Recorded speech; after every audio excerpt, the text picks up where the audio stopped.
What is up everybody, my name is Chris and welcome to VHS Beginner to Intermediate Teen Guide. And when I say beginner to intermediate, I don't necessarily mean this guide will be used for beginner players to get introduced into VHS and become a little bit better. No, I went in depth on this. So when I say beginner to intermediate, I mean everybody up to very advanced level could profit from watching this, because I covered a lot of stuff that I see people struggle with even at mid MMR. And there might even be some stuff that will help out high MMR players, so it doesn't really matter if you have some hours in VHS already. Try to stick by and see for yourself if there is anything of value here for you. And while we're on the subject, I wanted to make the viewing and learning experience as simple as possible for you, so I divided the video into 8 different sections / categories, which you can find in the timeline of the video or in the description below. So in case you already familiarized yourself with any of the topics I'm gonna be mentioning, you can just skip over them. Even though at the making of this video there's only 5 teens in the game and there might be more by the time you're watching this video, I think the same rules will apply. Each of the teens have their own potential, which kinda amplifies their own strengths. And from what we've heard, they will reuse the same potentials they used on the 5 base characters for the future characters they bring in the game. Thus meaning, if one of the potentials is better for newer players, that would mean that any new teen they drop with the same potential will most probably be really good for newcomers as well. So let's go over all 5 teens. We've got Brett with a potential of a champion, Faith potential of healer, Gloria with leader potential, Jess potential of an assassin, and last but not least, Leo with a potential of a rebel. Before we go through each and every one of these teens and their perks, I want to explain real quick how the perk system works in VHS for anybody who doesn't know already. Each of the perk has 3 different tiers, meaning that every next tier makes the perk a little bit stronger than the previous one. But this also comes with the downside of every stronger tier costing more perk points. And what are perk points, you ask? Well, perk points sort of work as a system to limit what you can use on every teen. And don't worry, this is not bad news, you can still use Leo's perk on Jess per se, but it might cost you more perk points to use them. Which also means that having a main teen comes with benefits, but also with downsides. But we've got sidetracked a little bit. Let's go back to the perk points. Basically, the system works like this. Every single teen has their own journey. By playing the game and leveling up your teen, you get points that you get to spend in the journey. In the journey, you unlock stuff like cosmetics, flux, perk slots, perk points, and finally perks. You will have 3 different acts in the journey. In the Act 1, you will unlock Tier 1 perks, in the Act 2, Tier 2, and in the Act 3, Tier 3 perks. After you finish each act and move on to the next one, you unlock potential for your character. So let's say you unlocked all of the Tier 1 Jess's perks, and now you finalize the act. With the potential, one of your own perks will now cost less to equip. So instead of needing 4 perk points to equip low profile, you will now need 1 or 0. And that is the whole benefit of running your own perks on your own character and just generally having a main. Because once you unlock all 3 acts, you have all the perk points, all the perk slots, and all of your perks, they will all cost less on that character. And now you have more perk points to spend on other perks. Oh, and one really important thing that I forgot to mention is once you finalize the act, all the perks that you unlocked within that act become available for all the teens. It's the same with the monster side. And after you complete a character, reach level 95, you will have unlocked 30 perk points, 5 perk slots, and all of their perks. It's really important to keep in mind that even if you equip all of their tier 3 perks, you might not have enough perk points to equip somebody else's tier 3 perks anymore. So you will really have to play around with the final builds. Once you unlock all the perks, you can just test out and see what works best for you. However, I will go through each of the perks right now and I will try to give you my advice on what I think will work the best in the beginning and which perks you should focus on unlocking first. Brett's perks are next. Born Tough gives you an additional X amount of life for the first 180 seconds of a match. This used to be a permanent effect, so I would say it was a better perk overall and it worked better even in high MMR. But what they did with this is that they actually turned it into a early game perk, and I don't really see myself running in my final build. but I do believe this is a really good starter perk because newcomers tend to make a lot of mistakes. Any extra life you have will prolong the match for you. So this is definitely something really good for beginner players, even intermediate players, but once you reach high MMR, this becomes less and less valuable. Second one is never say die. The rate at which you lose life while prone is reduced by X amount. Again, it depends on which tier of the perk you have equipped. This is also really good for newer players, mid MMR, and I would even say it's better than Born Tough in high MMR because sometimes you just tend to stay on the ground longer because that could be a part of the plan. Sometimes the monster likes to camp bodies, which gives enough time to your teammates to craft weapons. So I'd say running Never Say Die can be a really good strategy at high MMR, but it can be really helpful for beginner players because when you're starting out and you're playing with random people, they tend to leave you on the ground for quite a while. And the last of the Brad's perk is Vice Grip. Once per match, if you are knocked prone while you have a weapon equipped, you will not lose it. Now, the activation of this perk depends on which tier you have. If it's tier 1, it will only activate after 2 of your teammates are dead. If it's tier 2, it will activate only after 1 of your teammates is dead. And if it's tier 3, the first time you're knocked down with a weapon, it will automatically activate. Nobody has to die. I do believe this is an overall really good perk, but it does cost a lot of points. Tier 3 is probably the one that you want to go for, but always keep in mind that 12 perk points is a lot. This is 40% of all your points. So unless you're running Brett, I'm not really sure if you want to go for this in the long run, but it's gonna be up to you. Next up we have Faith, and since her potential is of a healer, you can already guess that most of her perks will focus around healing and helping others. So the first one is called Healing Hands, increases the speed at which you perform healing on others by X amount. Overall, a good healing perk. If you see yourself as a healer and as a support to your teammates, I don't really think you can go wrong with this. It doesn't even cost all that much points. Even running it at tier 2 for extra 12% of healing speed, it can be really helpful at times. Next up, Magic Touch. Increases the speed at which you revive a prone team by X amount. The revived team also regains X amount of their total base life. So this is the only thing other than a Chompy bar that will give you the health bar back, and don't confuse healing somebody's health state with actually giving them their health bar back. I think Magic Touch is really good. I just don't know if it's worth running on different teams. If you're running Faith as your main, I do believe this could be really helpful, especially in high MMR. When you're building a comp, I'm 100% sure that having a healer / support in your group will be crucial, and Magic Touch can definitely contribute to your role. The last one is called Secret Admirer. When a team is injured, their aura becomes visible to you for the next X amount of seconds. If you're playing Faith and you're new to the game, this actually could be really helpful. However, I feel like it's really useless once you reach high MMR, just because usually at high MMR you're playing either with friends, so like a pre-made group, or even if you're not, everybody knows how to use comms, everybody knows how to communicate well. I don't really see the point in running this. It just costs you perk points that you can spend on something else. I don't think you can necessarily suffer from having it on, but on the other hand, why waste perk points? Next teen, Gloria. And the first perk is called Friend Zone. While within X amount of meters of another team, their aura is visible to you. Now, once again, if you're new to the game, you don't know the name of the rooms, you don't necessarily know how to navigate yourself around the maps, and nobody's even trying to communicate with you, you will have huge benefits from running this. But higher up the skill level of your matches is, the more knowledgeable you become about the game, the less useful this becomes. Lightning Fast. The duration of the speed boost gain after being injured by the monster is increased by X amount.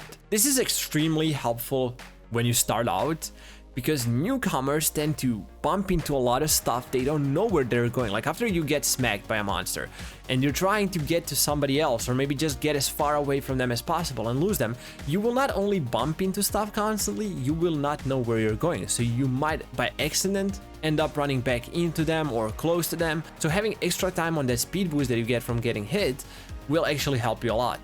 And even at high MMR, this could be really good, depending on your own playstyle. I personally don't like to run it, especially if I have a weapon on, because I know how much distance I want to get, and I don't necessarily want my speed boost to last longer. But as I said, it's completely up to you, it's personal preference. Even if you become really skilled and you like using this, go for it. I have nothing bad to say about this perk. And the last glorious perk is called Team Spirit, and this is actually the first support perk that we got that's not on Faith. So what it does is teams within 10 meters of you gain an X amount increase to healing, reviving, resurrecting, or disarming actions. This bonus does not stack with other users of this perk. So you cannot stack them, but let's say you're running comps and you already have Faith as your healer and you run Gloria having this on while you're trying to heal somebody or maybe revive them, and like 2 or 3 teams are performing the actions at the same time. This can boost the action speed by so much. I really think this is valuable all around. It's gonna be less utilized in low MMR because, you know, teams are all over the place, there is very little communication, there's a lot of miscommunication, and I think as a beginner player you should just focus on staying alive. In conclusion, this will be more helpful as an overall team perk, therefore the name Team Spirit. It's gonna be utilized the best when more people profit from it, and that usually happens with the teams that work well together. The next team on the list, and my favorite, is Jess. I might be a little bit biased here when I go through her perks, but I'll try to keep as an objective point of view as possible, and I will go through each tier because not only that the next tier will add more spice to the initial effect, but it actually adds overall more stuff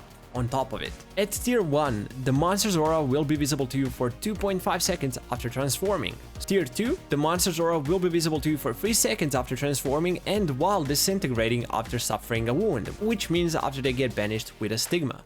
At tier 3, the monster's aura will be visible to you for 3.5 seconds after transforming, while disintegrating after suffering a wound, and while stunned. I think everybody will agree with me when I say this is the best informational perk in the game we have so far, and having it on you in the very beginning is like almost crucial, like having the information as to how far the monster spawned away from you and which monster it is, because that usually leads to certain decisions, like which weapon I will craft, do I need to switch the station, all that stuff. So having this on one person on your team constantly, like it doesn't matter if it's low, mid, high MMR, I just feel like it's crucial. Having tier 2 and tier 3 of these perks can be really helpful in the very beginning because it gives you more information that you don't necessarily get from teammates when they don't communicate with you. So if you're gonna be a Jess main and you're just gonna be playing her in the beginning, go for tier 3. You have nothing to lose here, especially after unlocking all of her potential. This perk will cost you, I think, maybe 1 or 2 perk points, almost nothing. But let's say you're mid to high MMR and you're not maining Jess and you still want to run this perk, just go for the tier 1. I myself use tier 1 on every team, like whenever I'm leveling up another team, let's say Leo or Gloria, I will always run this perk. This is the first perk that I put on. This is the best information that I can get and probably my overall favorite perk in the game. Told you I'm gonna be a little bit biased, but I wouldn't be saying if I didn't think it was true. Next up we have low profile. Increases your movement speed while crouching by X amount. This actually got changed recently and it only increases your movement speed while crouching when you don't have a weapon on you. It's not as useful as it used to be. I do believe this was the best perk in the game when this was the effect, because it could like buy you so much time, not only you, your teammates, like you could crawl around the map, even if the monster knows like, oh, I've heard him on this station, I know he's nearby, you can just crawl around the desk at almost a walking speed and they wouldn't notice you. Sometimes you buy like 20 extra seconds of time, maybe they don't even find you, everybody gets a weapon. It was just mad how good this was. However, I still think this is a really good beginner to mid MMR perk because a lot of new players tend to be afraid of crafting weapons. And then they are really careful as to how they approach the stations, and if they hear a monster they instantly start hiding. I think this is just overall gonna help you buy more time while you're hiding, because let's face it, if you're newer, most of the game you will not have a weapon on and you can definitely profit from this perk. I will just say it, I will still run this perk even at high MMR, it's just my own playstyle, right? I like it. I don't think I'm necessarily gonna be profiting all that much from it, but since I'm already playing Jess, and even if I had run it at tier 3, it's gonna cost me like 5 perk points after I unlock all the potential. Yeah, I just think it's worth it. Last Jess's perk is called Silent Shadow. When a crafting skill check is failed, there is a X amount of chance the blunder will be prevented and the monster will not be alerted. The blunder means when you fail a skill check, it's a sound notification and a visual notification that the monster gets that somebody failed a skill check. Like, I don't even have to explain this. For newer players, amazing, because the monster won't be able to find you as often and you will be failing a lot of skill checks. Skill checks in VHS are pretty hard to get used to and it will take some time. And there's times when this will actually win you the game. Let's say you're alone in the very end of the match and you're trying to finish up a weapon, and if you now fail a skill check, it's all over. But if you have tier 3 of the blunder and it ends up not alerting the monster even after you fail it, if that concludes in you finishing up the weapon, it might actually win you the game overall. But the more experienced you become in VHS, the less useful this becomes. And the last troublemaker we have on the list is Leo, and his first perk is called Head Trip. While controlling a Spectral, you will now see the aura of Luma within X amount of meters of you, and the movement speed of your Spectral is increased by X amount. This perk costs almost no perk points even at tier 3. If you have his own potential and you're playing Leo, it will cost you none. So overall, really good. You'd think this is more useful when you start out, but it's actually pretty good even later on. Just because you do get to utilize it almost in every game and it costs almost no perk points. The second one is called Quick Fix, and probably my second favorite perk in the game. Increases the speed at which you can heal yourself with a medkit by X amount. While injured, you can see the aura of medkit stations within X amount of meters. Once again, it doesn't cost all that much perk points, and I think the value you get out of it is just immense, especially because a lot of times, depending on the situation, you will not want to run to your teammates to get healed. It's just easier to go to the medkit station and let them do their thing. Maybe they need to craft or fight the monster for you, or maybe it's the very end of the game and you just need to heal yourself really quick. This perk might actually be the difference between losing and winning. And the last one is called Street Smart. You can see the aura of pickups and most searchable objects within X amount of meters. This is a really useful informational perk when you're starting out. Even when you become really skilled, you don't necessarily become better at noticing stuff that lays around the map. Even then, you can definitely profit from Street Smart, so overall I think it's just a good perk. Like if you have the perk slot and you just want to run it at tier 1 for 4 perk points, I don't see a reason why not. Before we move on to the next stage of this guide, I want to give you my personal opinion as to what I think you should be running at the beginning, which teams you should be focusing on, and which I think will make you better faster, and why. When you start out with VHS, even though it's a team game, and even though you have 3 teammates around you, you should be focusing on yourself most of the time, because the better you become, the more useful you will be for your teammates. So perks that focus on helping you sustain longer in the matches and help you get the stigmas better, faster, whatever, are probably the best ones to go for. Later on, when you become really good and you want to play in comps and you're in high MMR and you have your own team and you want to be a healer, yes, you can go for it, but it takes time to get to that point, and whatever helps you get there fastest is the best way to go. So the best teams to help yourself sustain in the beginning and even help your teammates while they're doing so will have to be Brett, Jess, and Leo. In the beginning, if you choose any of these 3, you should be fine. So the way you should make your decision is just pick whichever one suits your playstyle the best. And no, I'm not saying you shouldn't play Gloria or Faith. This is just my recommendation to you, what I think will make you better faster, just because their perks will help you survive in the matches longer or perform overall better. And once you get to the point where you become good and feel comfortable playing without any of those perks, switch up the characters, play whoever you want, level up whoever you want, but I do promise you that playing any of these 3 teams in the beginning will maximize your growth. In the second section of our guide, we're going to be covering weapons. Which ones do we have, how to use them, their strengths and their weaknesses. I have to assume that some people watching this guide are brand new to VHS and have no knowledge whatsoever, so I will start from the beginning. To win the game as a teen in VHS, you will have to finish off the monster with 4 different stigmas: Burn, Shock, Curse, and Purify. Each of them contain 3 different weapons to choose from, and each of those weapons have 5 different modifications, which technically gives you 6 different playstyles you can utilize with each individual weapon. I will only be covering base weapons for previously mentioned reasons, so let's get it started off with Flamethrower, which is the first weapon in the Burn stigma category. Flamethrower shoots a scalding stream of flames up to 9 meters, craft time for Flamethrower is 42 seconds, and you get 10 seconds of weapon charge time, which means once you start firing Flamethrower, you will have 10 seconds worth of charges before it fully depletes. Flamethrower is fairly easy to use, which makes it very beginner friendly. It's also incredibly good at kiting. I will be talking more about kiting and kiting weapons in the last section of the guide. Flamethrower is also incredibly strong at low to mid range. As for the only downside of the Flamethrower is that it does not follow your movement perfectly. It has a small delay because the flames are supposedly slow and it takes time to track your movements. So let's say you're facing off the monster, sometimes you will have to predict their movement to catch them off guard and catch them in the stream of flames. Otherwise, they might even be able to maneuver around your flames and get a hit on you. Even at low range, this stuff happens. It's also the same with achieving the maximum 9 meter range with Flamethrower. Once you start firing it, it will slowly extend the range, so it doesn't reach 9 meter range instantaneously. I'm not even sure if that's a word, but we're gonna use it. The next weapon on our list is Firebomb. It will spread a flaming debris up to 3.2 meters away from the zone of impact. Crafting time is 35 seconds and you get 1 bottle with that. There is a modification that extends the crafting duration for 1 extra bottle, but once again, it's one of the modifications, so we're not going to be going in depth on it. So with the base weapon, you get 1 bottle, 1 ammunition. Once you throw it, it's done. You gotta go recraft the weapon. The best thing about Firebomb is that it's an incredibly useful high-range weapon. You can throw it halfway across the map. Maybe sometimes you get lucky and get a kill that way, but let's say a monster gets stunned by your teammate and you're not even close. If you have an open shot, you can still make that even 20-30 meters away. And the second best thing about Firebomb is that it's actually an incredibly good zoning weapon. So let's say you want to buy time for yourself or your teammates and you're just trying to draw the attention of the monster while they craft. You can just lead the monster to a tight space where you can throw a Firebomb and zone them away from you, which gives you time to run while they just have to wait it out so they can keep on chasing you.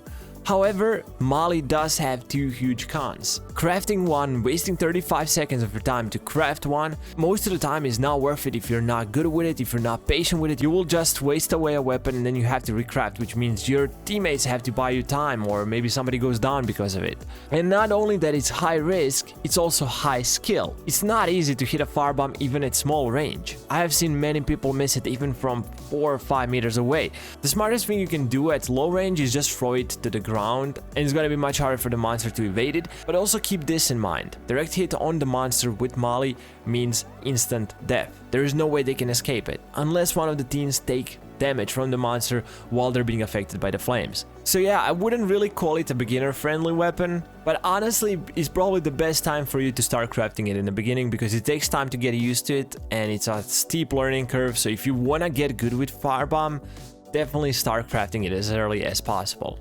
It doesn't have to be every game, but I would still recommend crafting it every once in a while just so you get comfortable with it. And the last weapon in the burn category is Solar Flare.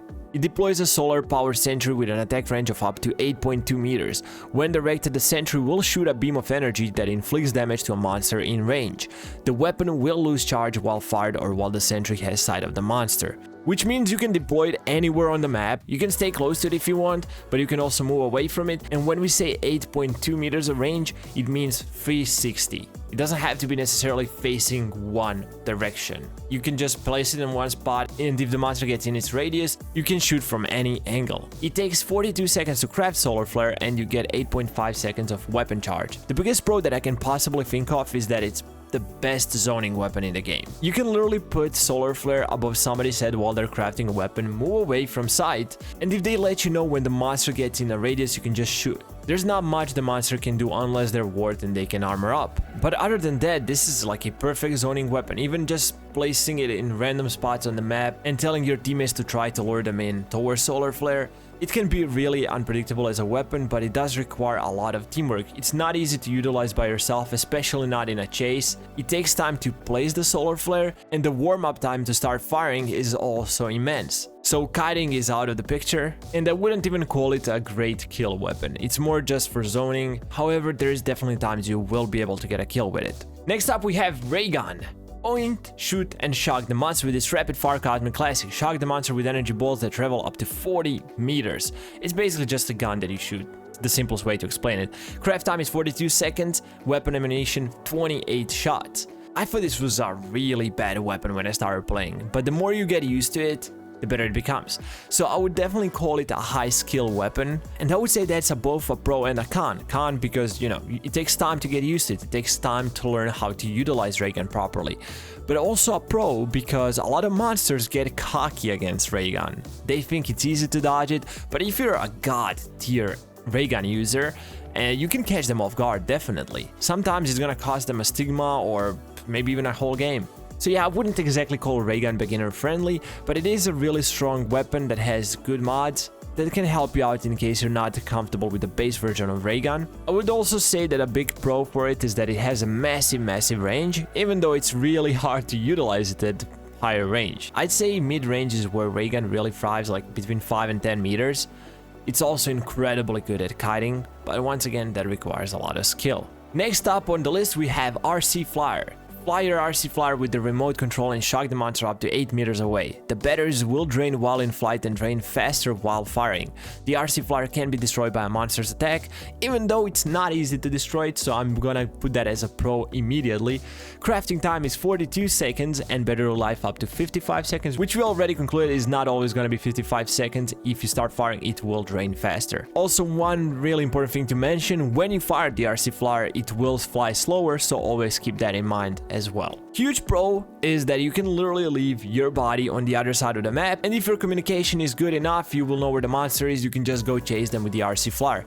You're not really putting yourself in danger, the only thing that can get destroyed is your RC flyer or the monster. It's also a really easy to use weapon, it has auto aim, so once you get in the range of the monster, there's not much to worry about, just fire away. As for the con, RC flyer is fairly loud and it's kinda hard to track the monster while you're controlling it, so you will depend mostly on your eyes and your teammates telling you where the monster is heading. Your body is also exposed while you're controlling the RC flyer, so if the monster runs into you, there is not much you can do. This is the worst 1v1 weapon in a game when you're in a chase. When the monster knows where your body is, they're on top of it. In 99.9999% of scenarios, you will not have enough time to deploy the RC and kill the monster before they reach your main body. Last weapon in the shock category is called Shock Sphere. Wrap yourself in an accelerating energy sphere that delivers a lethal shock on contact with a monster. While within the sphere, you have the deafened status and are impervious to the effects of monsters' powers.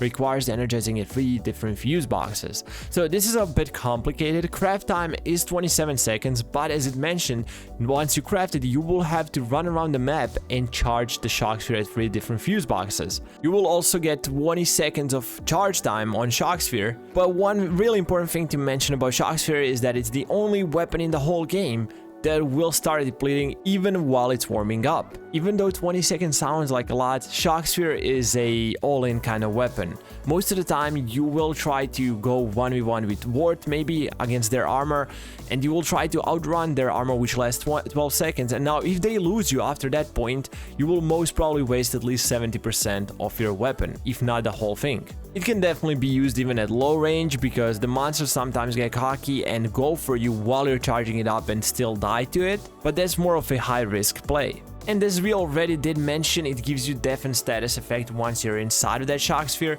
which means you won't be able to hear anything other than voice comms. So the tracking mostly falls down to your knowledge of the maps and your vision. Pro, it's easy to use. Con, it's easy to waste. It's also incredibly strong. The moment you touch the monster with it, they're dead. It's not the same as with Firebomb, where you throw the Firebomb at the monster and they will die 100% unless they dish out damage, because it takes a little bit of time for that Firebomb to take effect on the monster. No, with Shock Sphere, it's instant death. It has a really short crafting time, and it also gives you the ability to move away from the station to charge it around the map, because the monsters don't really go around the map to check for the fuse boxes, they check for the stations, so it gives you a lot of flexibility there. But also a con is that you do have to go around the map and charge the different fuse boxes, which sometimes can be difficult depending on the situation. Plus, if the monster sees you with a weapon that is uncharged, they will most probably try to go for a full down here. They will fully commit, so you're not safe. After the purified weapons, first off we got Radiant Cross. Shoots a beam of light that purifies any monster in its path, extends in a cone out to 7 meters in front of you. Pure and simple. It actually is pure and simple. It's probably the simplest weapon in the game. Only thing that got changed recently in the beta is that the weapon does not instantly reach its maximum range anymore, because that was too strong and it was way too easy to use. It has a huge hitbox, so they made it similar to Flamethrower. It takes time for it to reach maximum range. I think it's like 0.25 seconds, maybe 0.5 seconds, something like that. The craft time of Radiant Cross is 42 seconds and the weapon charge 7 seconds, which doesn't sound too good, you know, compared to other weapons, but considering it's probably the simplest weapon to use in the game and hardest one to dodge as a monster, I think 7 seconds is realistic.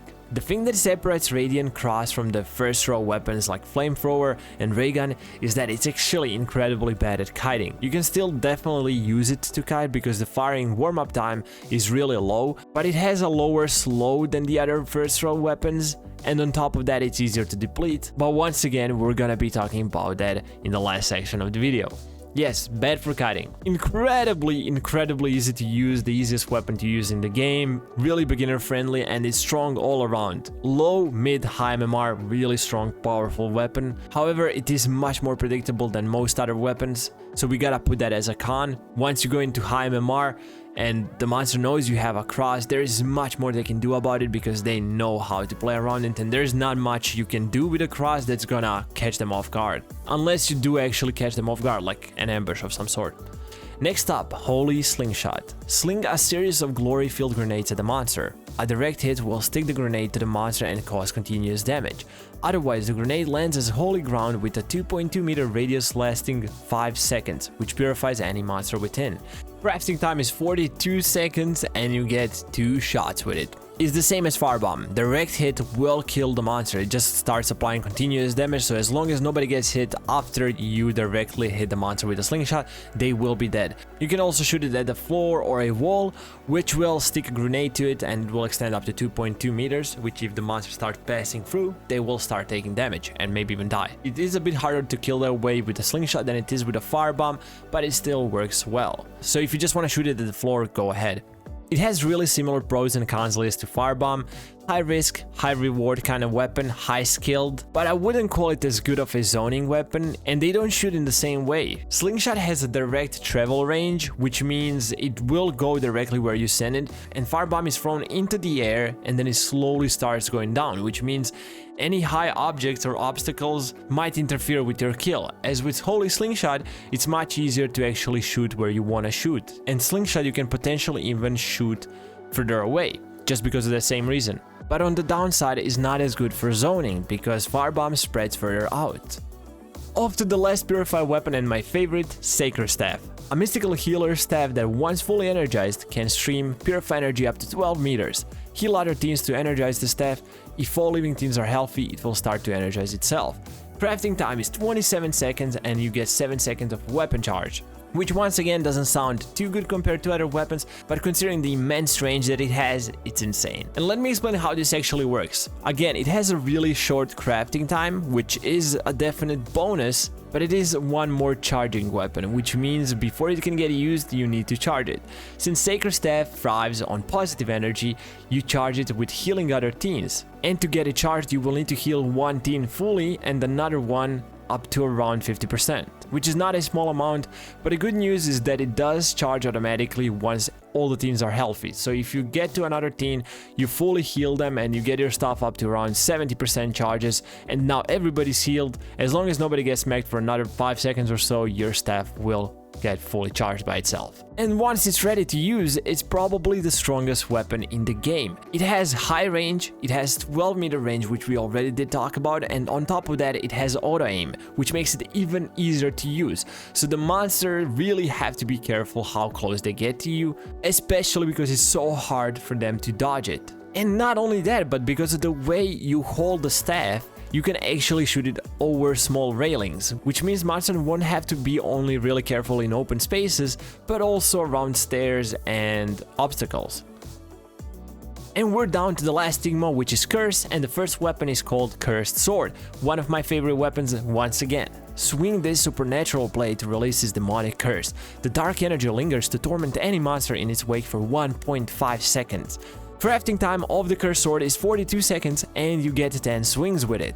It doesn't sound like much, and it seems like it's really hard to use and hit the monster with, but I promise it's actually easier than you think. However, that still doesn't make it an easy weapon to use. It's still a steep learning curve to get really good with it and to utilize it properly, because those 10 swings can be wasted fairly easy if you're not careful. However, on the bright side, once you learn how to use it, it's one of the strongest zoning weapons in the game and kite weapons at the same time, which makes it an ultimate combination and probably the monster's worst fear. Second weapon in the curse category is called Infernal Eye. It's a combination of Shock Sphere and RC Flyer in a way. Once again, you leave your body behind, you get the ice POV.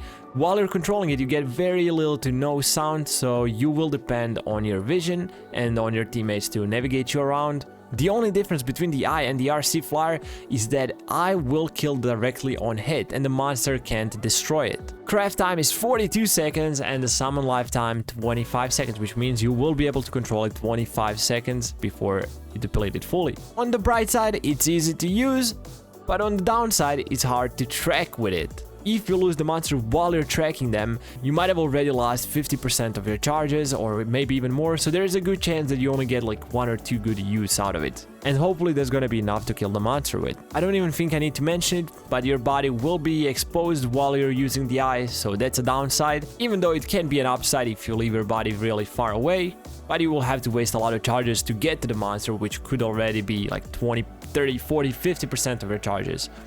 And the very last weapon, Enigma. Harness the darkness with the mysterious relic that can absorb energy while the monster's attention track is heard.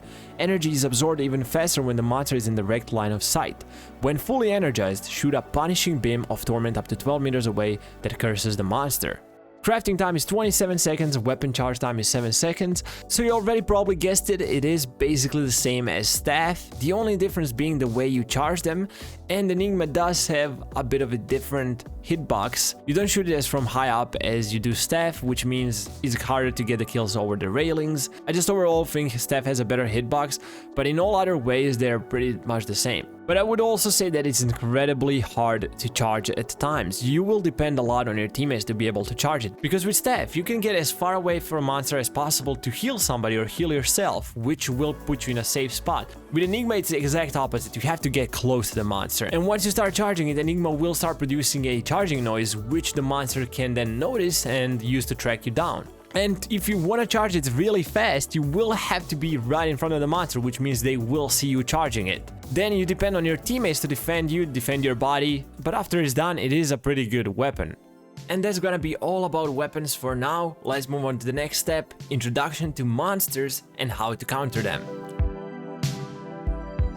I was thinking about how to approach this because at the moment of you watching this video there might be more monsters and there most probably will be more monsters in the game, but I will be talking only about the monsters we have so far, so hopefully some of the things that I say will be transferable to newer monsters, because I will be talking about generally how to counter monsters in certain scenarios as well. Okay, so without further ado, let's get it started.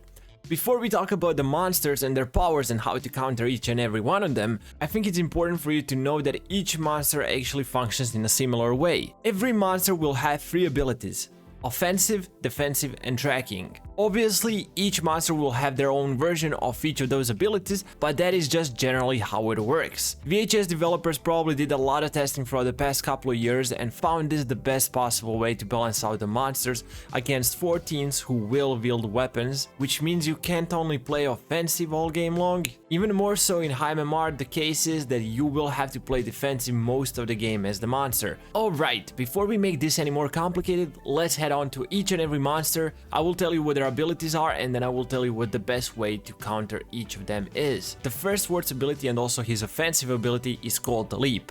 After focusing for 0.7 seconds, the Ward will leap forward at great speed. The force of the landing will create a shockwave that causes all teams within 6 meters of the Ward to be staggered, slowing their movement speed for 1 second. Leap has a cooldown of 7 seconds. There is 2 easy ways to counter his leap. The first one is slowing him down, because whenever Ward is slowed down, his leap will also be slowed down, and on top of that, his leap will have a reduced range and the shockwave as well. And greater the slow he gets affected by, the slower his leap will get and smaller the range of his leap and shockwave will become. And second way to counter his leap is just simply cancelling it out. I've noticed that a lot of people actually don't know this because a lot of players tend to play only teen, never get on the monster, and they can't see the downsides of the monster powers. After a couple hours, everybody will notice that Ward, after he starts taking damage, that his leap will get slower, that he won't be jumping as far, because that's an obvious one. But what you can see is if he starts focusing down for a leap and he starts taking damage before the focus is finished, it will get cancelled altogether. Everybody who gets on Ward will notice this because it happens, but if you play on teen side alone, It's not as obvious, because you might think he just started taking damage and he decided that he won't leap after all because he's just gonna get slowed down, he's gonna get wasted. But the truth is, if he just started taking damage, he doesn't really have a choice. While he's taking damage, he can't leap, and if he starts taking damage before the leap actually begins, the animation will get cancelled out altogether. And this is also something you can abuse against him, especially with high ranged weapons like sword, ray gun, enigma, staff.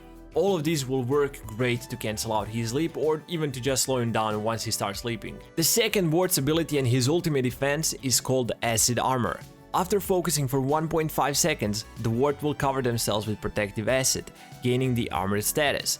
This will shield the Ward from damage for up to 12 seconds or until shattered by a weapon strike.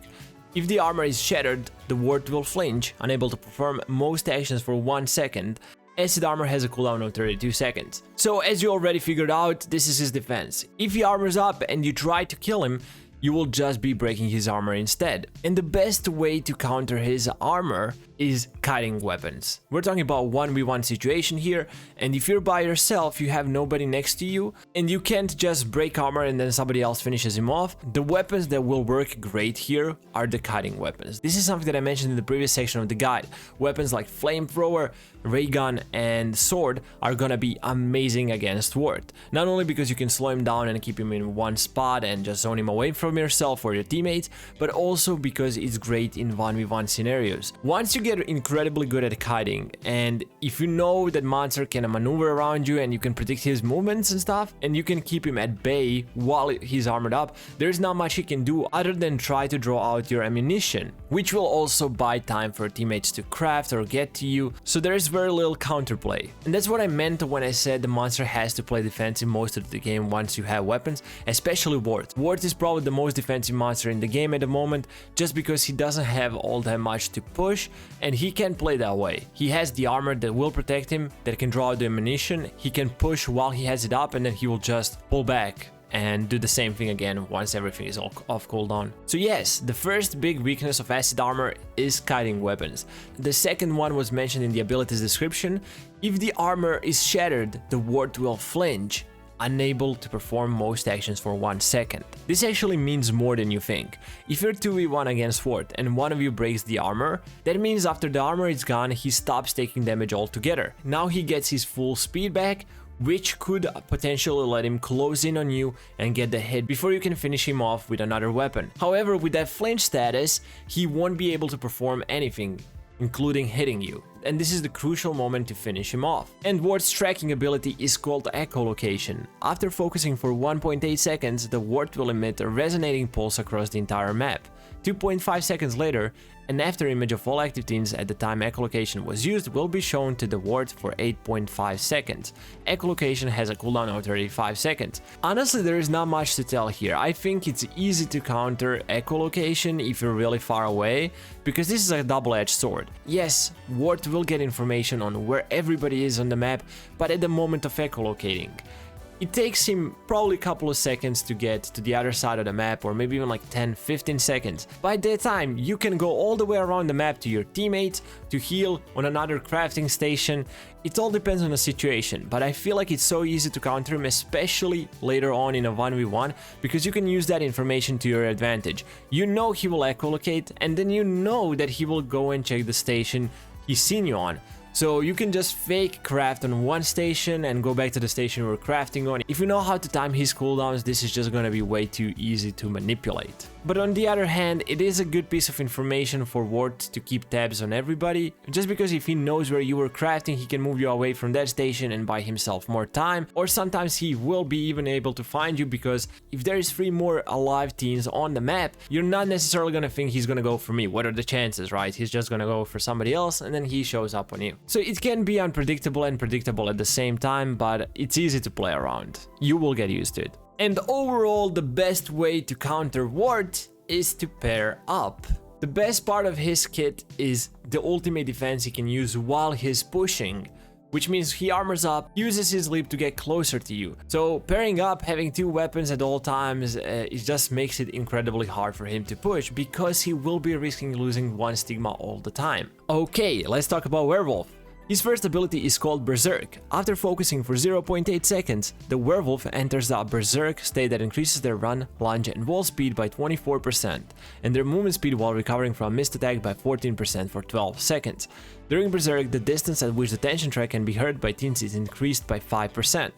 Berserk has a cooldown of 24 seconds and cannot be used for 3 seconds after hitting a teen. So what it is, it's just basically a movement speed boost, but always keep in mind that it also increases his lunge and wall speed, and with lunge it's not only the speed, but it's also the distance. The tricky part is that werewolf players recently started using the increase to his lunge speed and distance to duck away from damage. So while they're chasing you and you start firing a weapon once they get close to you, they will literally whiff on purpose to get to a hiding place. Or maybe around your weapon and then they get close enough to you to get a hit in. One really good strong counter to Berserk is high range auto aim weapons. This is something that werewolf players hate, can't deal with, and it just pisses them off. If you know a werewolf main, ask them. We're talking about weapons that can reach up to 12 meters.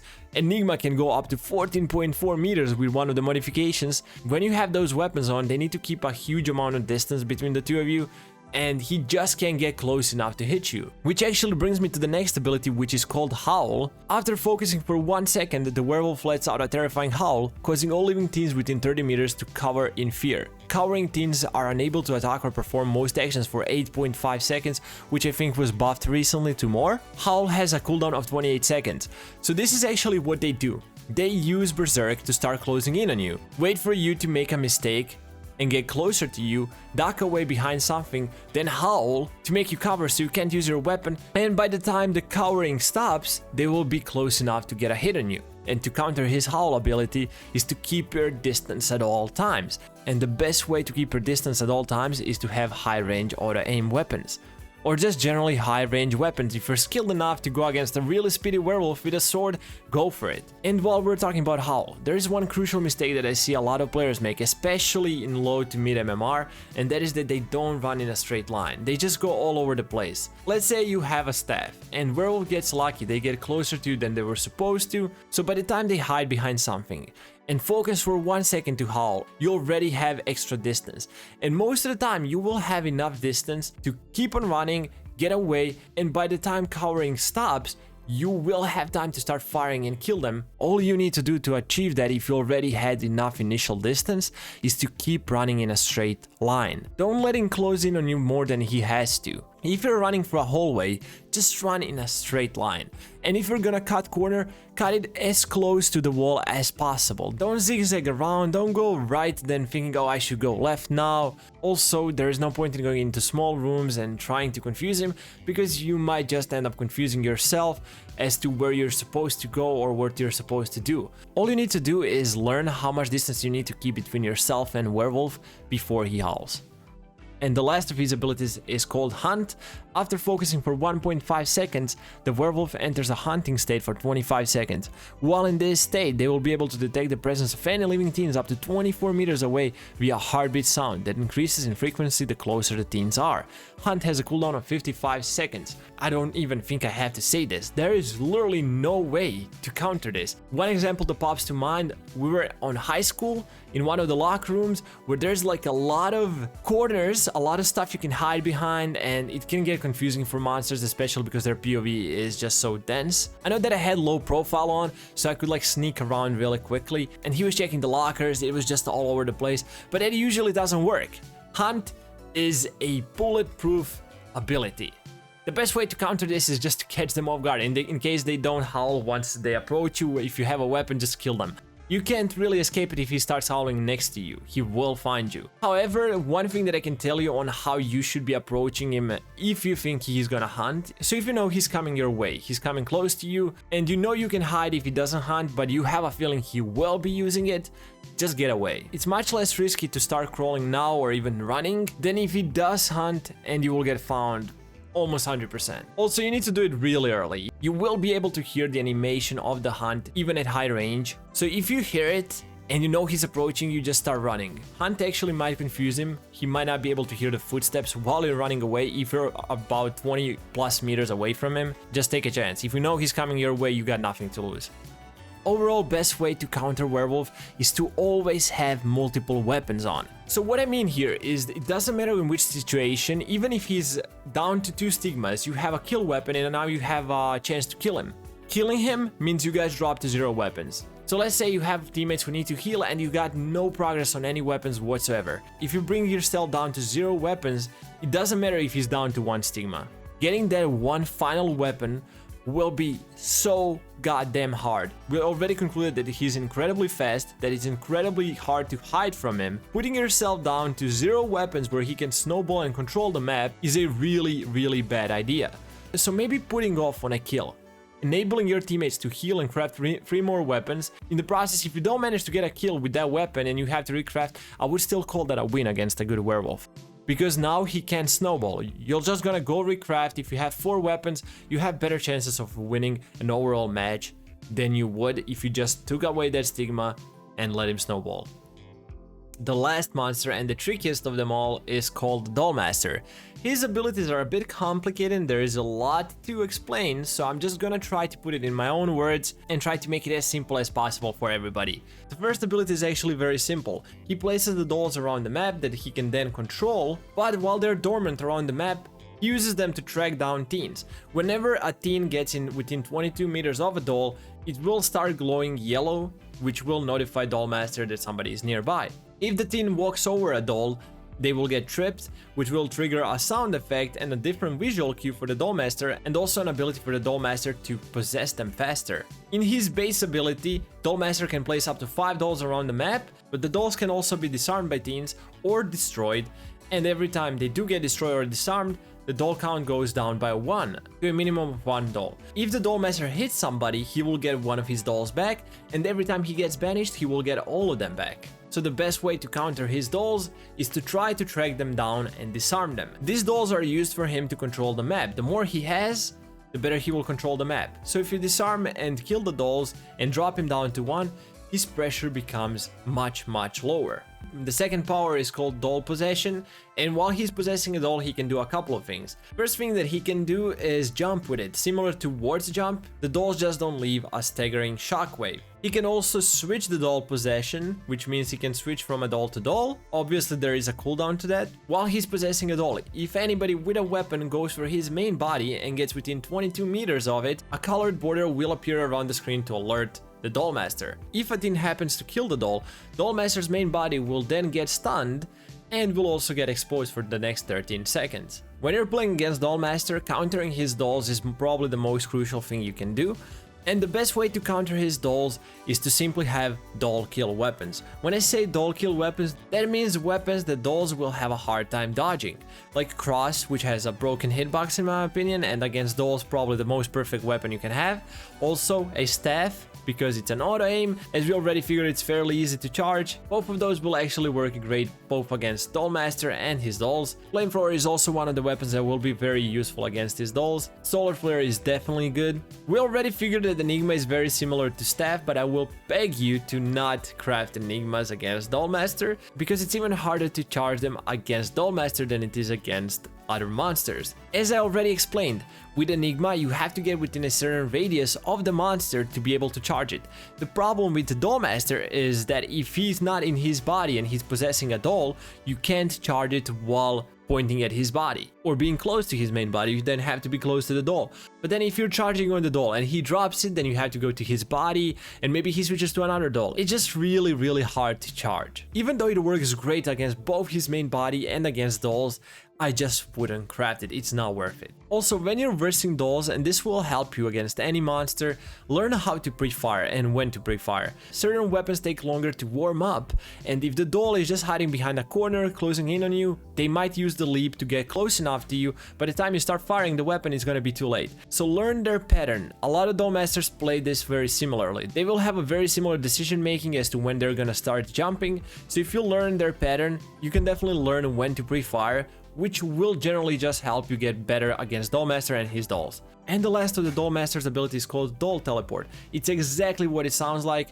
After focusing for 1 second, the Dollmaster instantly travels to the selected doll trap, destroying it in the process. The Doll Teleport has a cooldown of 60 seconds. So obviously he uses this as a defensive ability because he doesn't have much else to do.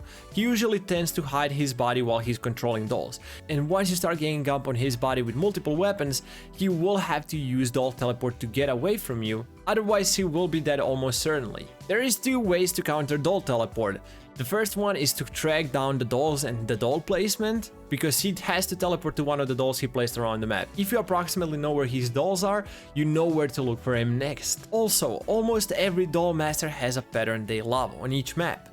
If you can track down that pattern, you can assume where they're gonna be teleporting next and where they're gonna be leaving their body. So if you can master those two things, you will actually have a much easier time of tracking the doll master after he uses his teleport ability. And one last thing that I can tell you about his teleport is that he will be facing towards the doll that he will teleport to.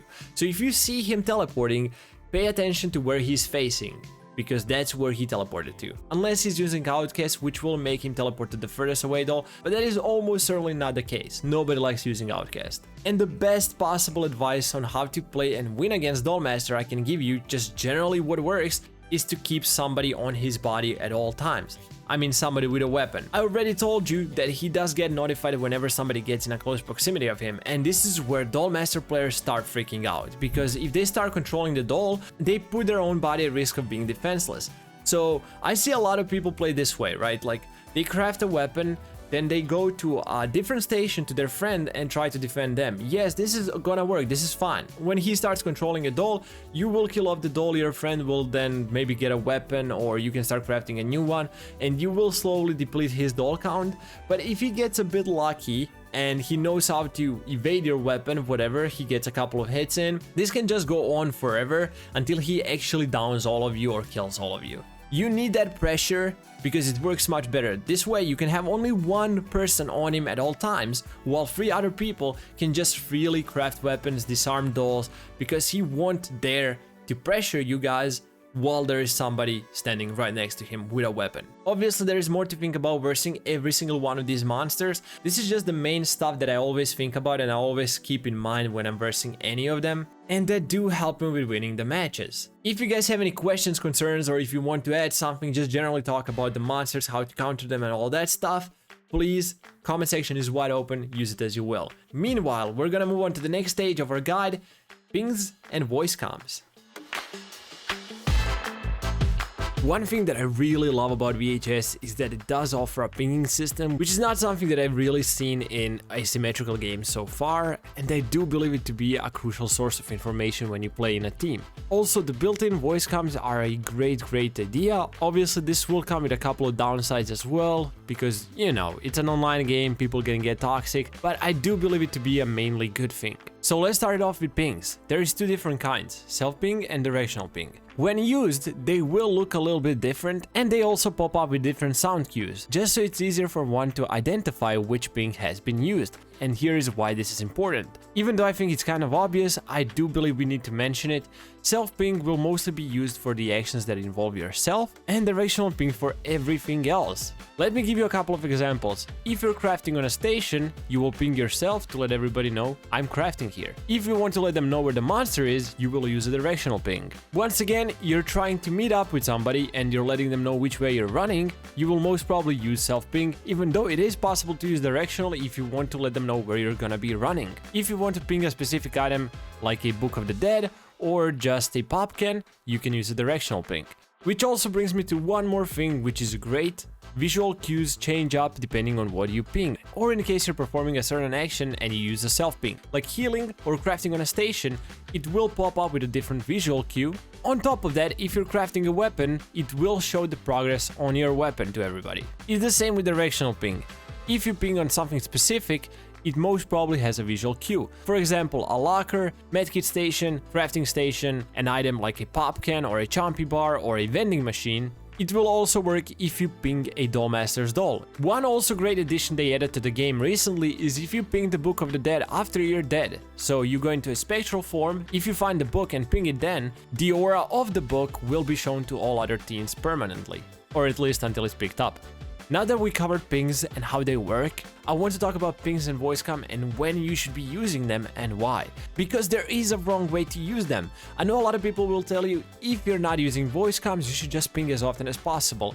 But this can be very misleading, so please don't. There is you plus 3 other teammates. If everybody spammed pings all the time, there would be no information that's relevant anymore on the map. If everybody's scattered around, it will be incredibly hard to pick up on anything that's happening around the map. So let me give you an example of what actually happened to me, and it was a really frustrating experience. We used both voice comms and pings, and I'll tell you actually why. When you use voice comms, and even if you know the names of the rooms, and even if you think your teammates know them, it's still safer to use pings in certain situations, just because it gives more information across. You do have the HUD in the bottom left, which will give you some more information, so if you know how to track that, awesome. But I would definitely suggest using both voice comms and pings in a combination and getting used to both of them, because it helps a lot. So the situation was this, right? We were just playing the game. I think I was crafting a weapon and I was about to finish, probably on a ray gun or something like that. I know it was a shock station. One of my teammates was just getting in a chase and they needed help, right? There was another person around the map just running around, and I told them to ping themselves because I was just about to finish and I can run to them. I mean, you can probably already guess what happened, because 2 people started pinging their location, even though the second one was pinging it for absolutely no reason and not even using voice comms, and I wasn't paying attention to which one was talking to me. If I did, I could literally look at the bottom left to see in the HUD, this guy is talking, I can see the room he's in, and based off of that I can tell which ping it is. But when you're in the moment and you're just trying to finish your weapon and everything is happening so fast, you're not really thinking about it. So the other ping confused me and I started running towards them instead of to the person who was actually being chased, and then they died. Once again, I know what people will say, you should have just looked at the HUD, and yes, that is the case, that is my fault, but trust me, even once you get really experienced, you won't be able to track everybody through HUD 100% of the time. It's impossible to have your mind in the game. You think about crafting, the current situation, the monster to chase, the HUD, your teammates, it's just impossible to keep track of so much information by yourself, and that is the reason why we have voice comms and pings, just to make it a little bit easier. So yeah, keeping that in mind, I would definitely suggest you don't overuse pings, and most certainly don't overuse voice comms. The main reason you shouldn't overuse voice comms is actually pretty simple. VHS is a very sound-based game. Whenever you're in a match, most of the information you're gonna be gathering is through audio. So if somebody just hogs voice comms constantly, that is less information about the game for you. Obviously, if you're playing with friends, it's an easy game and you wanna screw around, just abuse voice comms and like laugh, whatever. Yes, sure, use voice comms, but we're talking about a match where you're fully in a random lobby and you don't even know the people, so you're just trying to play the game and win, and maybe it's a hard match. Hugging voice comms and talking constantly about stuff that doesn't necessarily matter to the game is definitely gonna make things harder on your teammates. So I would suggest go easy on the voice comms, at least until you know what kind of information you need to get across. Okay, now that I told you why not to use pings and voice comms, let me give you all the examples, all the things that I could think about that's really important when you should be pinging and what kind of information you should be giving to your teammates through the voice comms. So first off, when should you use pings? At the very start. First thing, once you get into the match, we don't know where the monster is, they still didn't transform, everybody ping your location. You have the HUD at the bottom left, but once again, it's just simpler to use pings. Second one, every time you start crafting. Whenever you get on a station and you start crafting a weapon, you want to let your teammates know, hey, I started crafting here. Once again, they might notice through the HUD, but why not let them know immediately? It's just a good piece of information all around. Plus, nobody will get confused if somebody's being chased and they're pinging constantly their location. If you just pinged yourself on a station, it's obvious that you're not being chased because you're crafting a weapon. On top of that, your progress on a station in case it's relevant. Two situations where this is gonna be really relevant. If somebody's being chased, you ping your location and your station so they wouldn't bring the monster to you. And the second one is if somebody's being chased and you're almost done, you want them to run to you. That's always how I think about it. If I'm being chased and somebody pings me their station and I see they're almost done, I will start running towards them. Obviously, you want to spam your pings once you're in a chase because everybody will be able to see you're being chased in the HUD, so you pinging your location constantly might alert them that you're running towards them, so if they need to hide or maybe jump in to help you out, they will know. every time you locate the monster. Ping them. As we said, it's a different sound cue and a different visual cue. Everybody will know that you ping the monster's location. Any object you think is helpful at current stage. If you see a Book of the Dead, ping away. If you see somebody needs a Chompy and you already have an item on, so you can't take it yourself and bring it to them, ping the Chompy bar. Ping it a couple of times until they notice. And also ping yourself every time you start healing yourself on a medkit station. Somebody might be close nearby and maybe they can just finish the heal for you.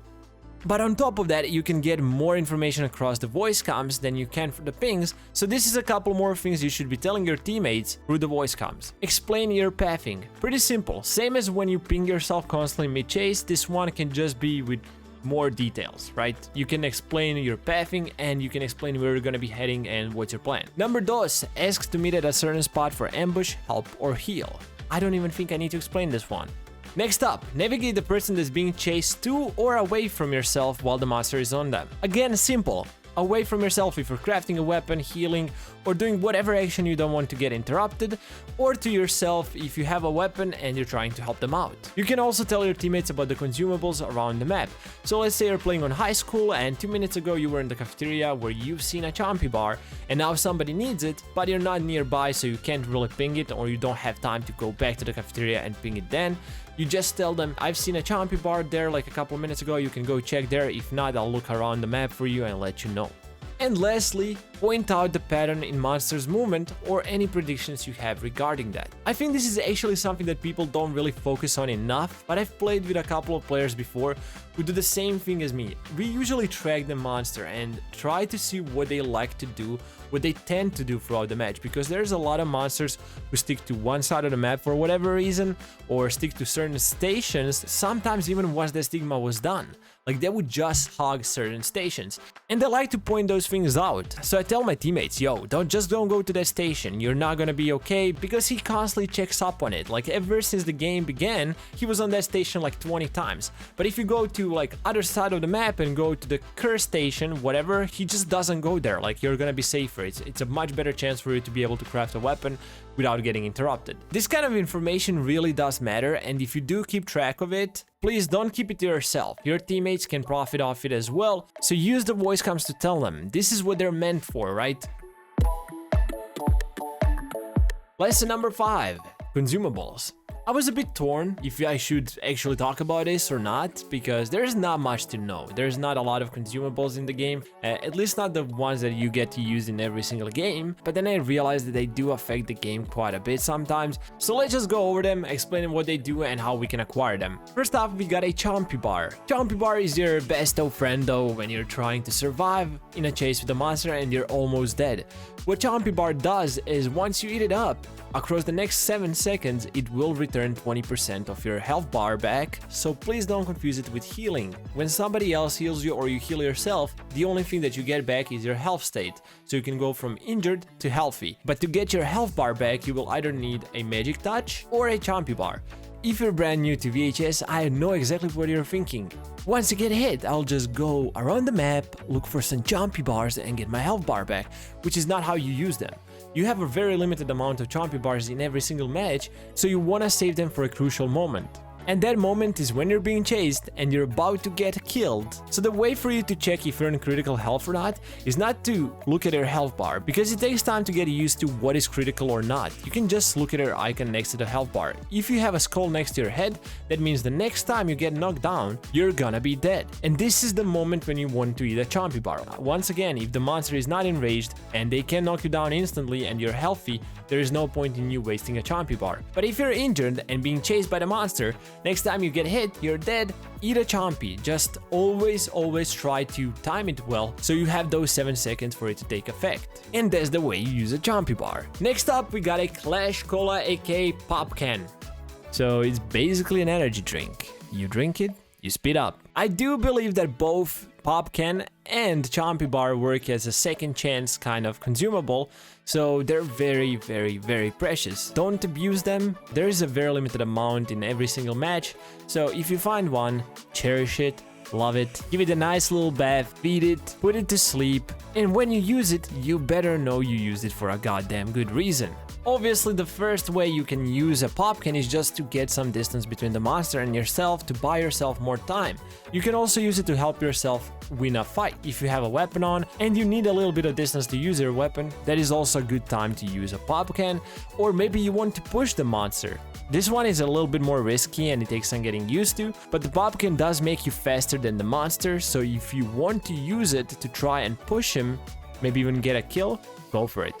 Using the popcan properly is definitely more up to experience than me telling you when you should use it or not. Because even if I tell you you shouldn't use it at a certain time, I could be wrong. It really depends on the particular situation you're undergoing in the game. So with the popcan, just play around. With time, you'll see when you want to use it, you might find your own way of using it, and I think that's gonna be for the best. Next consumable we have is called a noisemaker. It's a very simple little machine. You just place it in whatever spot you want on the map, and once the monster gets in a close proximity of it, it will emit a loud, obnoxious sound, which will sort of deafen the monster, and it will let know that it got triggered, plus you get to see the monster's aura for a couple of seconds after it triggers. And finally, we got walkie-talkie. Once you activate it, it starts producing that static noise, the one that walkie-talkies usually make. It will show you the aura of your teammates in a way. It doesn't really look like aura, but it does show you where your teammates are, where they're heading. You can just see them from walls and stuff. There's also one small trick that a couple of people figured out in the very beginning of the beta, is that you can actually track where the monster is. You can't really see their aura, or you can't really be sure it's them.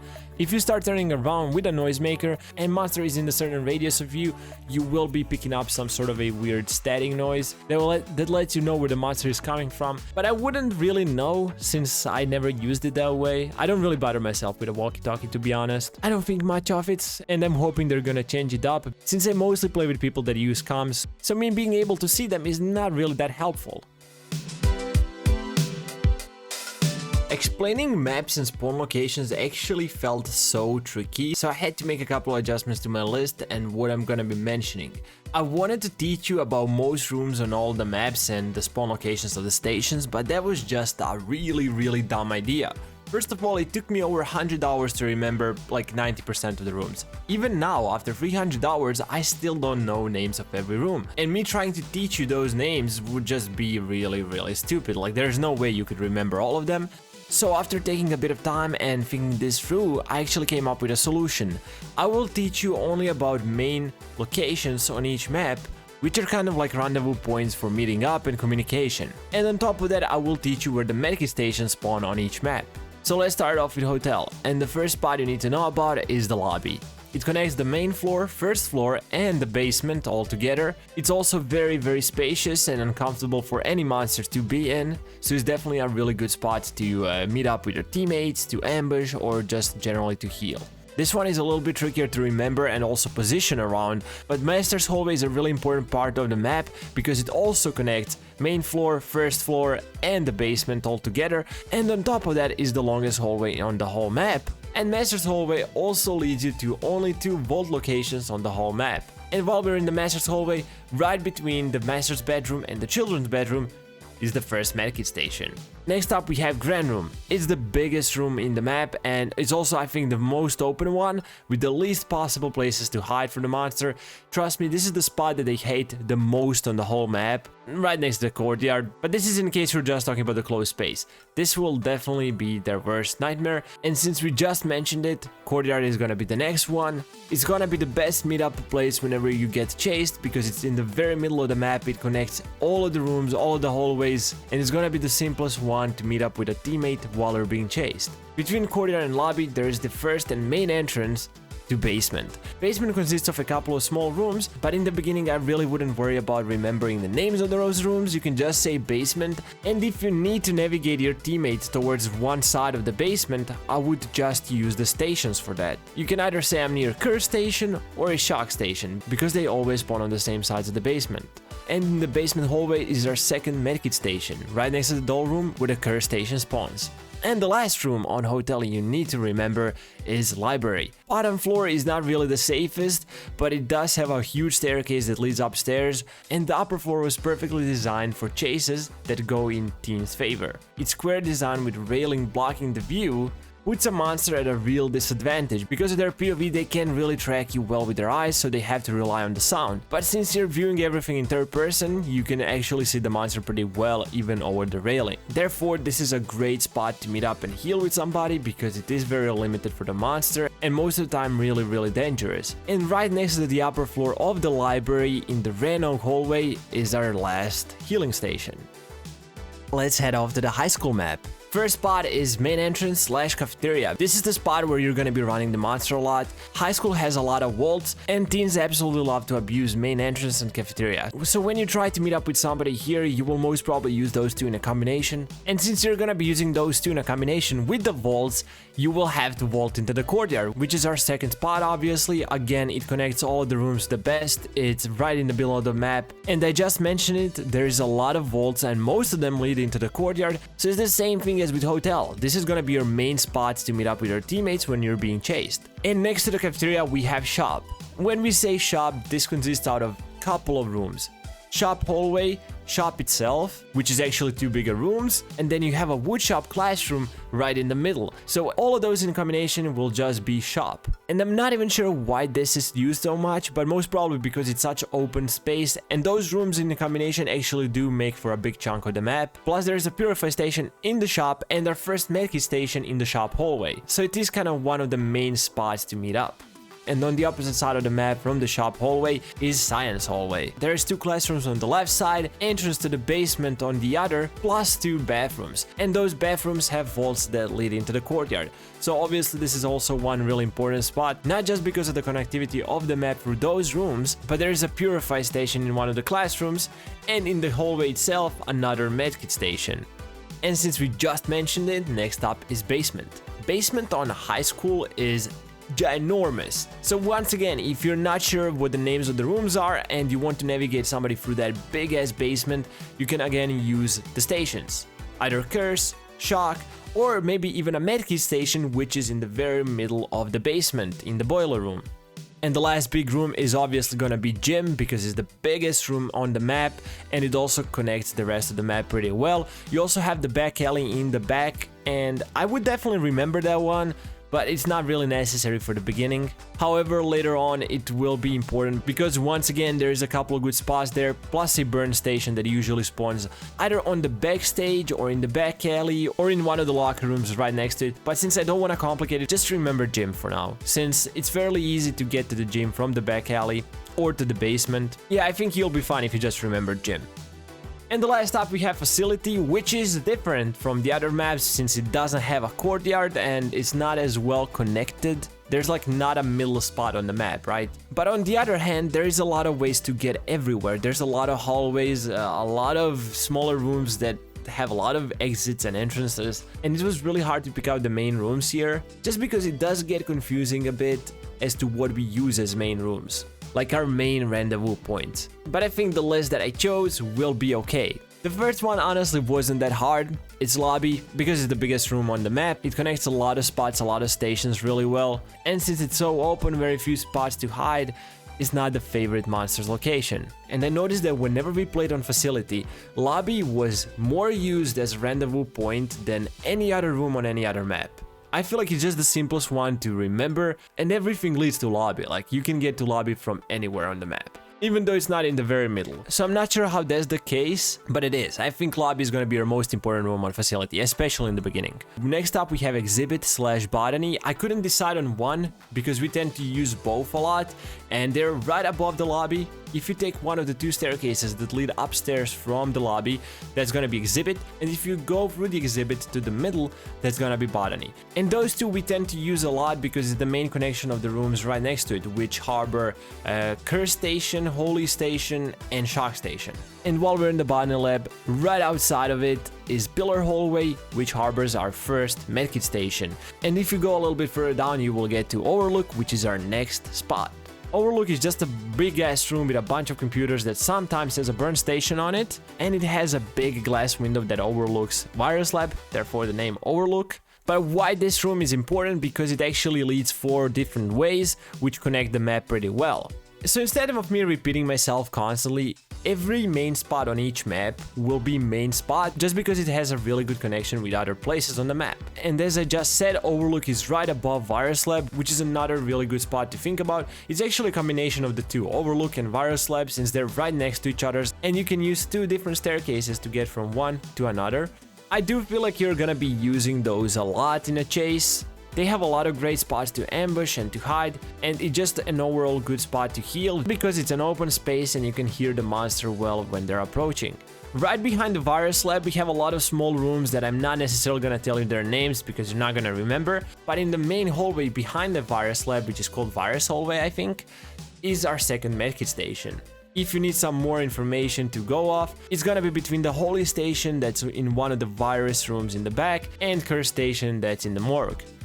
If you watched any VHS gameplay, you most probably know the last spot on Facility map, Warehouse. And now that I think about it, I'm not even sure if Lobby is bigger than Warehouse, but it most probably is, because of a lot of boxes that are placed within the warehouse. Nevertheless, this is one really big room with a really good connection. It has also an upper floor, but if you're ever thinking about hiding from the monster and thinking that going to the upper platform is a good idea, it's not. It's really loud, and trust me when I tell you it's a really unique sound, so the monster will know where you are. And to finish it off, if you go outside a warehouse to the train entrance, which is a small room between the bar, which is in the lobby, and the warehouse, you will see the last medkit station. And we've finally made it to decision making. I do believe this is gonna be the hardest one to talk about just because there is so much information I could get across. So I had to think really hard, like, where do I begin? What do I talk about? Because I could literally make a 5-hour video just talking about decision making as to what you should be doing in certain situations.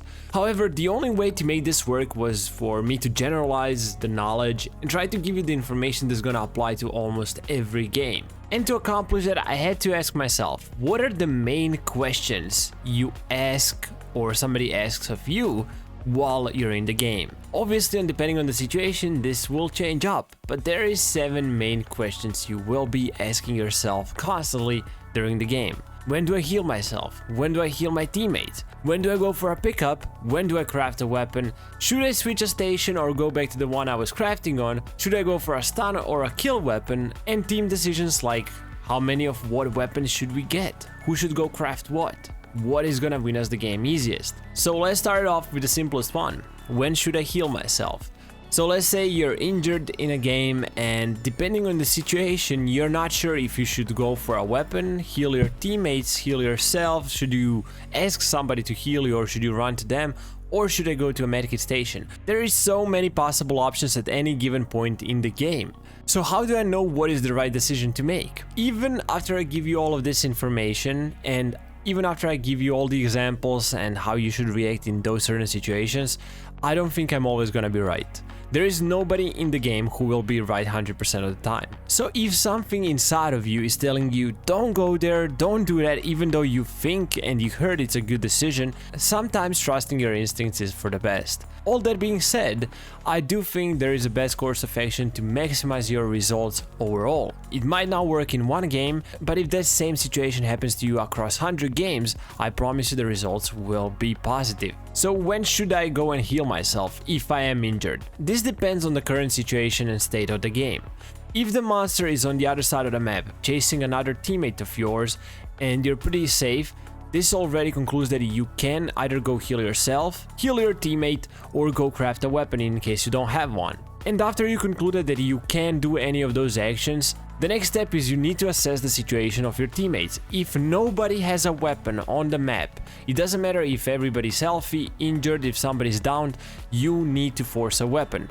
You guys are in a pretty bad spot right now. The monster has a lot of room to snowball, so if he gets a down on one person, he can just go for somebody else, and with a little bit of luck, he will be able to finish the game before you guys get a weapon, since you guys did spend all your time healing each other's and picking up, instead of getting a weapon to defend yourself. There is only one thing you can fully depend on, and that is weapons. Everything else is just a bonus. You need weapons to win a game. Don't craft a single weapon, you don't win a game.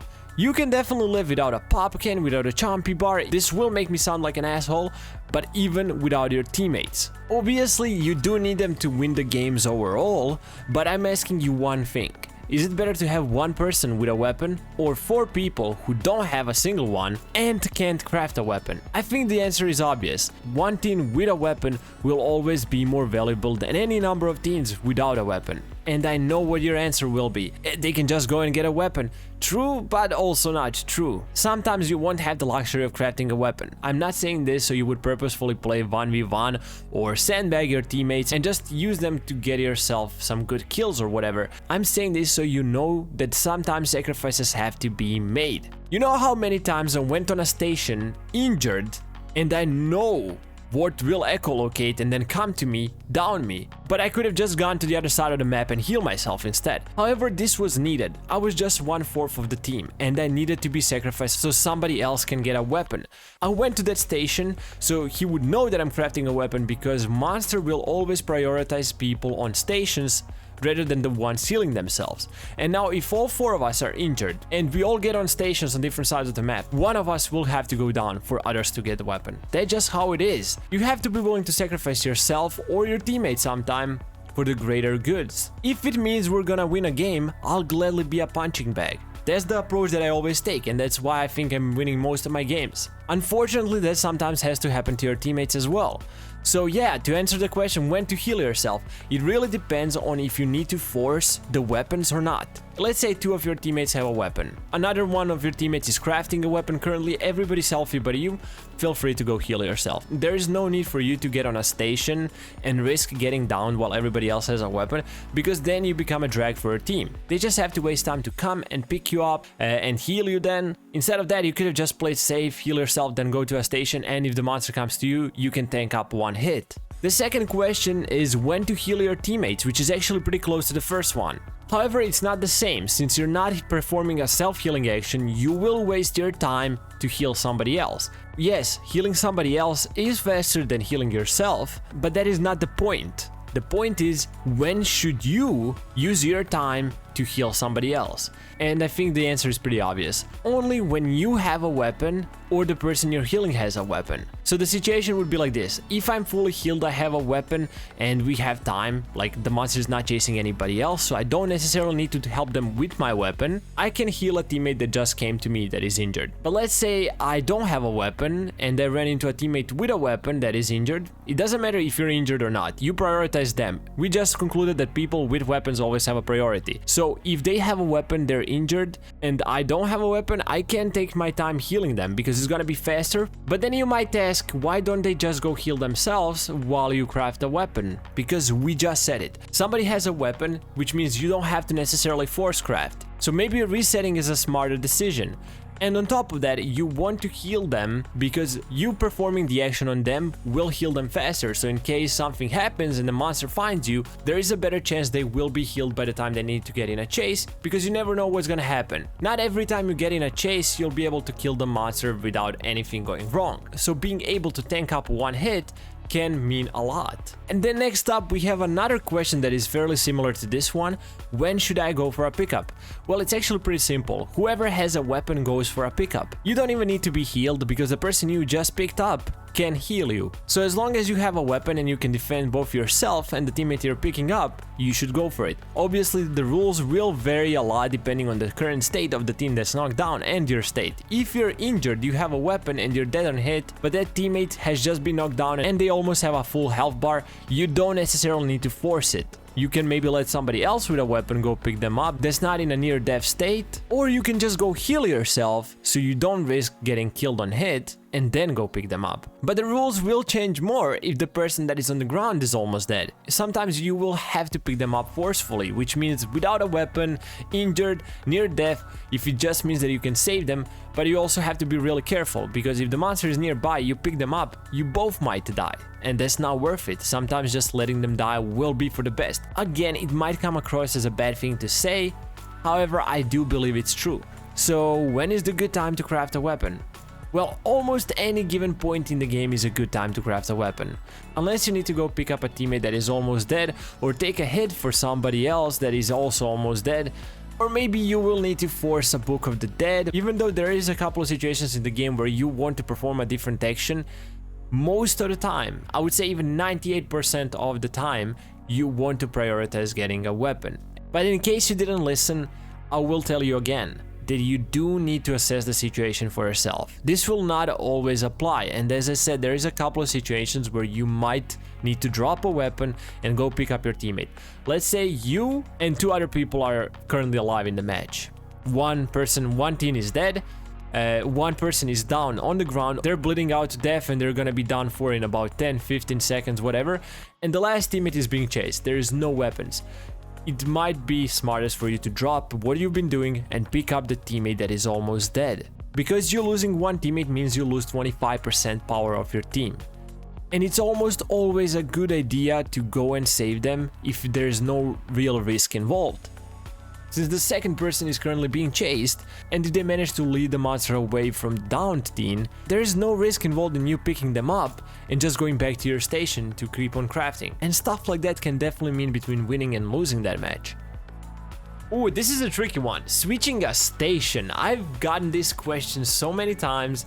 And the thing is, I mess up this a lot myself, but I do have a couple of things that I can tell you about it. Switching a station is never an easy choice, especially let's say it was the beginning of the game and the monster found you first. Now, you probably had to move away from the station that was on like 50% of the progress, and now you got hit, but the monster lost you.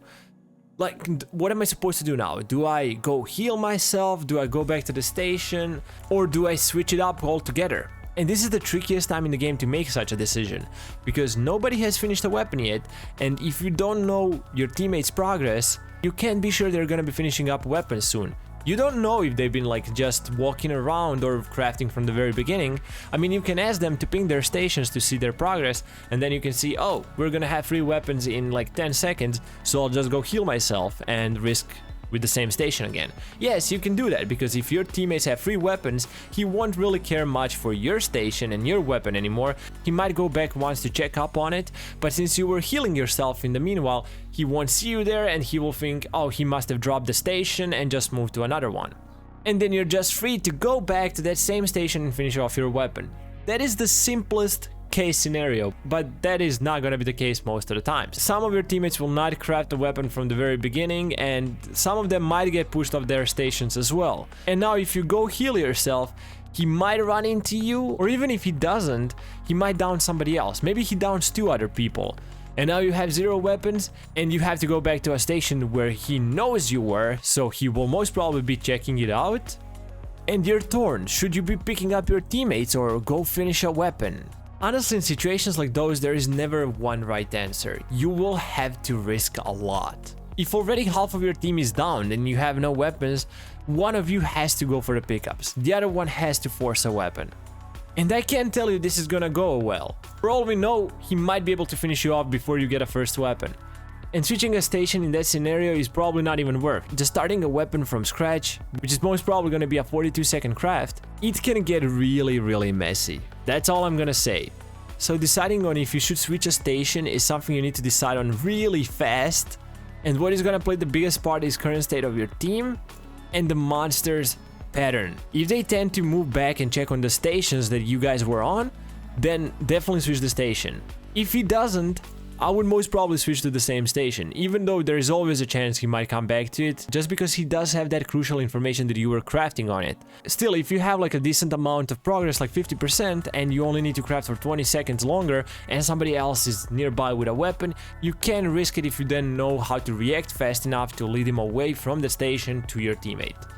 And if somebody asks me, like just generally, what is the better idea? Let's just say across 100 games. You get found on a station in each of them and you have to drop it, and then the decision is, do I go back or do I craft a weapon on another station? I do think that moving to another station generally works better, but I don't think it's gonna produce you much better results. It's gonna be always around 50% no matter what. Like, if you did it across 100 games, I still believe that results would be like 60-40. Because monsters have different patterns and it really depends on how much progress you had each time. If it was 90% on a weapon, obviously you don't want to drop it, but it happened a couple of times for me as well. I had 90% on a weapon, but the monster was constantly around that station and I couldn't even finish those 10%. So I dropped it, went to another station and literally freely crafted a new weapon without him once being even close to me. That's why I think the pattern is gonna be the most crucial decision on if you should be switching the station or not. You need to figure out what the monster likes to do. The best course of action will depend on the monster's pattern. If you can keep track of the monster's patterns and seeing what they like to do and what they tend to do, I think your decision will be much more simple. And since I just talked about the stun weapon, next up we have stun or kill weapon. Which should I craft and why? Have you ever noticed that a lot of newer players are willing to lose games just to get kills? And when I say kills, obviously I mean stigmas, right? Like they would craft a ray gun and get 80% and then somebody else gets a shock stigma on Wart or whoever the monster is. Like I would be right next to them on a station and they would just drop it to go find a kill station then and recraft a weapon fully, instead of finishing a perfectly fine stun weapon. And that was the most irritating thing. Everybody always thinks, hey, I need to do everything by myself. This is how I'm gonna play, right? And that's how I'm gonna win. I'm so happy that's impossible at higher MMR. Like nobody can play by themselves. Yes, it still happens that somebody gets a 4K in a match against a really good monster, but that's mostly because your other teammates were helping out as well. It's not just you going around the map and crafting a kill weapon and then doing everything by yourself. But yeah, it's really irritating, just people forcing kill weapons all the time. Stun weapons need more love. Actually, I think they need more love than kill weapons. Monsters tend to be much less comfortable around stun weapons, which you should definitely use to your advantage. In some situations, I would prefer having 2 stun weapons and 2 kill weapons over having 4 kill weapons. If the monster doesn't see anybody with a kill weapon nearby or doesn't know that they have a kill weapon nearby, even if they're a really good player, they will make more mistakes in a chase against stun weapons than kill weapons. Therefore, stun weapons make it easier on you to win. Not only that, monsters don't camp stun stations. Okay, we're not gonna talk about Dollmaster, he just doesn't like Purify Station. Doesn't matter if it's a kill or a stun, he's gonna camp it always. But if you're playing against Werewolf or Wart, they don't tend to camp stun stations. They pass by them and sometimes they accidentally find you on one, but that's just because of their weird pathing. However, they will always prioritize kill stations. Therefore, stun weapons are not just easier to use in chase, but they're also easier to craft, so it's a plus. And that brings us to a question: should I go for a stun or a kill weapon? And the answer to that question will depend on the current state of the game. If you put the monster down to 0 stigmas and you have 1 stun weapon, I think it's still okay to force 1 or 2 more stun weapons, but you always need at least 1 kill weapon. However, the rule of thumb should be 50-50, which means you should have 2 kill weapons, 2 stun weapons. That's probably the best way to go. Anything works though. 1 kill weapon, 3 stun weapons, 3 kill weapons, 1 stun weapon, 4 kill weapons, all of those will work. It just really depends on what you guys prefer and what you think is gonna be the best and easiest way to go about it. If the monster is Werewolf and is less stigma, he can travel really fast between the 2 remaining kill stations. So having 1 person on each is crucial to be able to finish at least 1 weapon. Everybody else who doesn't have a weapon should go for a stun. Normal monster players will go between the kill stations to check up on the current state and if somebody's crafting. So yeah, please just don't have multiple people on the same station, it's just a waste of time. Once 1 person gets pushed away, the second one will as well. And then again, we have to ask ourselves, which should I craft though, stun or kill? Should I let my teammates go for kill weapons and I go for stun, or should they go for stun and I go for kill weapon? I think the people who are closest to the kill stations should just go for the kill and the others should go for stuns. And that's only one situation, but I gave it probably the roughest situation possible, because that is the hardest time to craft a kill weapon, when there's only 1 stigma left. If there is 3 stigmas left and you have 6 stations to choose from, there is almost no reason for you to go for a stun weapon. I mean, you can, if the monster is really good and has an immense pressure and you think it's gonna be easier on your teammates to have a stun weapon, go for it. I think it's a really good choice even then to go for a stun weapon. As long as your other 3 teammates get a kill weapon, there should be no problem. But most of the game you will want to prioritize kill weapons, and then you will have the situations when there's 2 stigmas left, 1 stigmas left, and you're playing against an immensely good monster, you will have to go for stun weapons, at least one of you. Because if the pressure becomes so enormous that he pushes you off the stations all the time, you won't be able to craft a weapon until somebody gets killed. And I don't think that's worth. Like, if somebody has a stun weapon and they can buy time for everybody else to finish their weapons, they're just gonna work much better. this is an additionally recorded audio. So there was supposed to be one more section in this portion of the guide, however I decided to drop it because after listening to it, it just seemed a bit too advanced to use in this guide. I feel like it was more pointed towards people who already have an enormous amount of hours in the game, and on top of that, it was more pointed towards people who know their teammates, so mostly for pre-mates, and it wouldn't really function well in solo queue unless you're incredibly good at communicating. However, if you guys want me to make a separate video on it, I definitely can, so let me know down below in the comments. Okay, we've been sidetracked way too many times, so let's just get back to the guide. Now that you have fundamental knowledge of teams, weapons, monsters, and just how generally the game works, let's cement it with some practical knowledge. How to manage yourself in chases and kiting. In the lesson number 3, I taught you how to counter each monster particularly, which means I already gave you a good piece of information there. Since I can't teach you how to counter monsters that haven't come out yet, I wanted to make this lesson a bit more general, just something that you can apply in almost every single game, and I also believe this to be the most crucial part of this whole guide when it comes to bettering yourself. This whole time we talked about how you can become better as a part of the team, so let's focus on you now. Because there will be situations where you're gonna end up in a 1v1 with the monster and you won't be able to depend on anybody because either they're dead or they don't have weapons, and we don't want you to fall under pressure.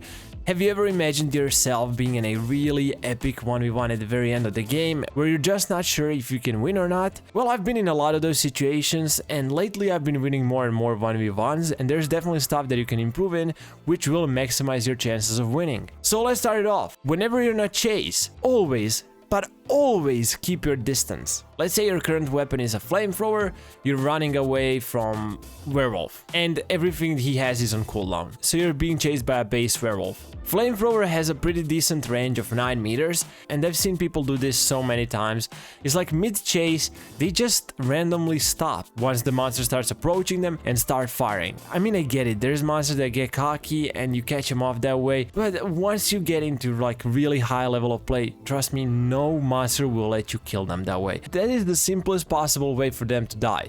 They're just chasing and they forget about the distance and you just start firing and kill them. However, the more they play, the more they get used to the weapon ranges, so even in low MMR, I would suggest you lay off this tactic. You know why?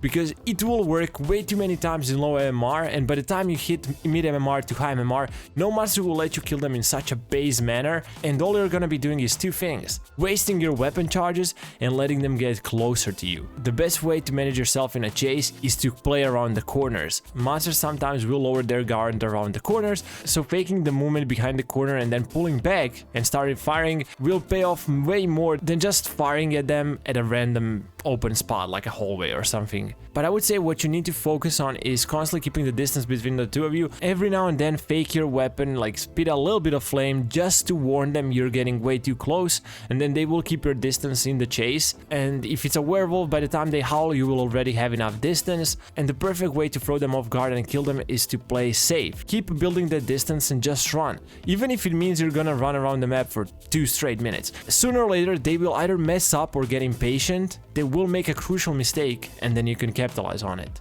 Which leads me to my second point: don't make unnecessary risks. I see this happen a lot with ray gun and sword particularly, because these are the weapons that you can zone with mid-chase, which means you can keep the distance, but people tend to overuse them and then just mess up. As I just said, warning shots work perfectly well. Sword is immensely powerful, so putting them in really awkward big hallways or just big open spaces is always the way to go, because they can't really follow you. Like, let's say you're on hotel in the grand room, the monster can't follow you on the stairs when you have a sword. They just can't. If the ward doesn't armor up or if the werewolf doesn't howl, he's dead. So there is really no point in you making unnecessary risks and swinging in a most random spot where the monster has a good chance of ducking behind a corner.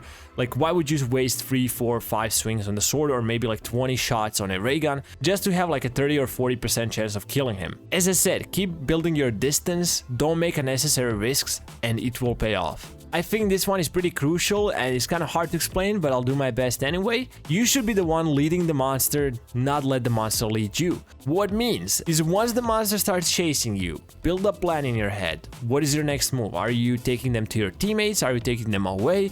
Are you just buying time, or do you want them to go to a certain spot with you where you think you're gonna have the best chance of killing them? Now, what I mean by don't let the monster lead you, The monster players tend to be tricky, and they try to lure you in, which means after they start chasing you, they see that you have a weapon, and let's say Ward wastes away his armor. The moment his armor runs out, you will see this as an opportunity to go in and finish him off. A lot of monster players know this, and they will try to feed you fake hope, which means they will put themselves in an awkward spot in which they know they can still survive or have a really good chance of surviving, and they will lure you in, get you closer in, where you're gonna start wasting away your weapon or whatever, but this is not the spot that you're usually used to, and it can just all go sideways. If you're the only person with a weapon on and people are currently either crafting or healing or picking up, and you mess up in that spot, either get hit down or maybe waste away your weapon, you're putting everybody in a really awkward situation.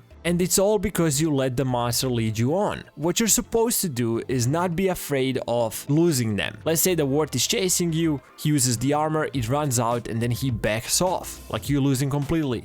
Don't be afraid of letting him go, even if it puts your teammates at risk. Just try to track down where he went. Use the information around the map, ask your teammates. If somebody gets chased, go and help them out then. But never ever let the monster lead you on. To most people, it will seem like a dumb idea. Since you're the only one with a weapon, why would I let him go and give him a chance to engage my other teammates? Well, because this is the risk you need to take. If you let him lead you on, you might be risking way more. But if one of your teammates gets found, it's not that big of a problem as long as you position yourself around the map well, because then you can react and meet up with them. You gotta put the trust in your teammates.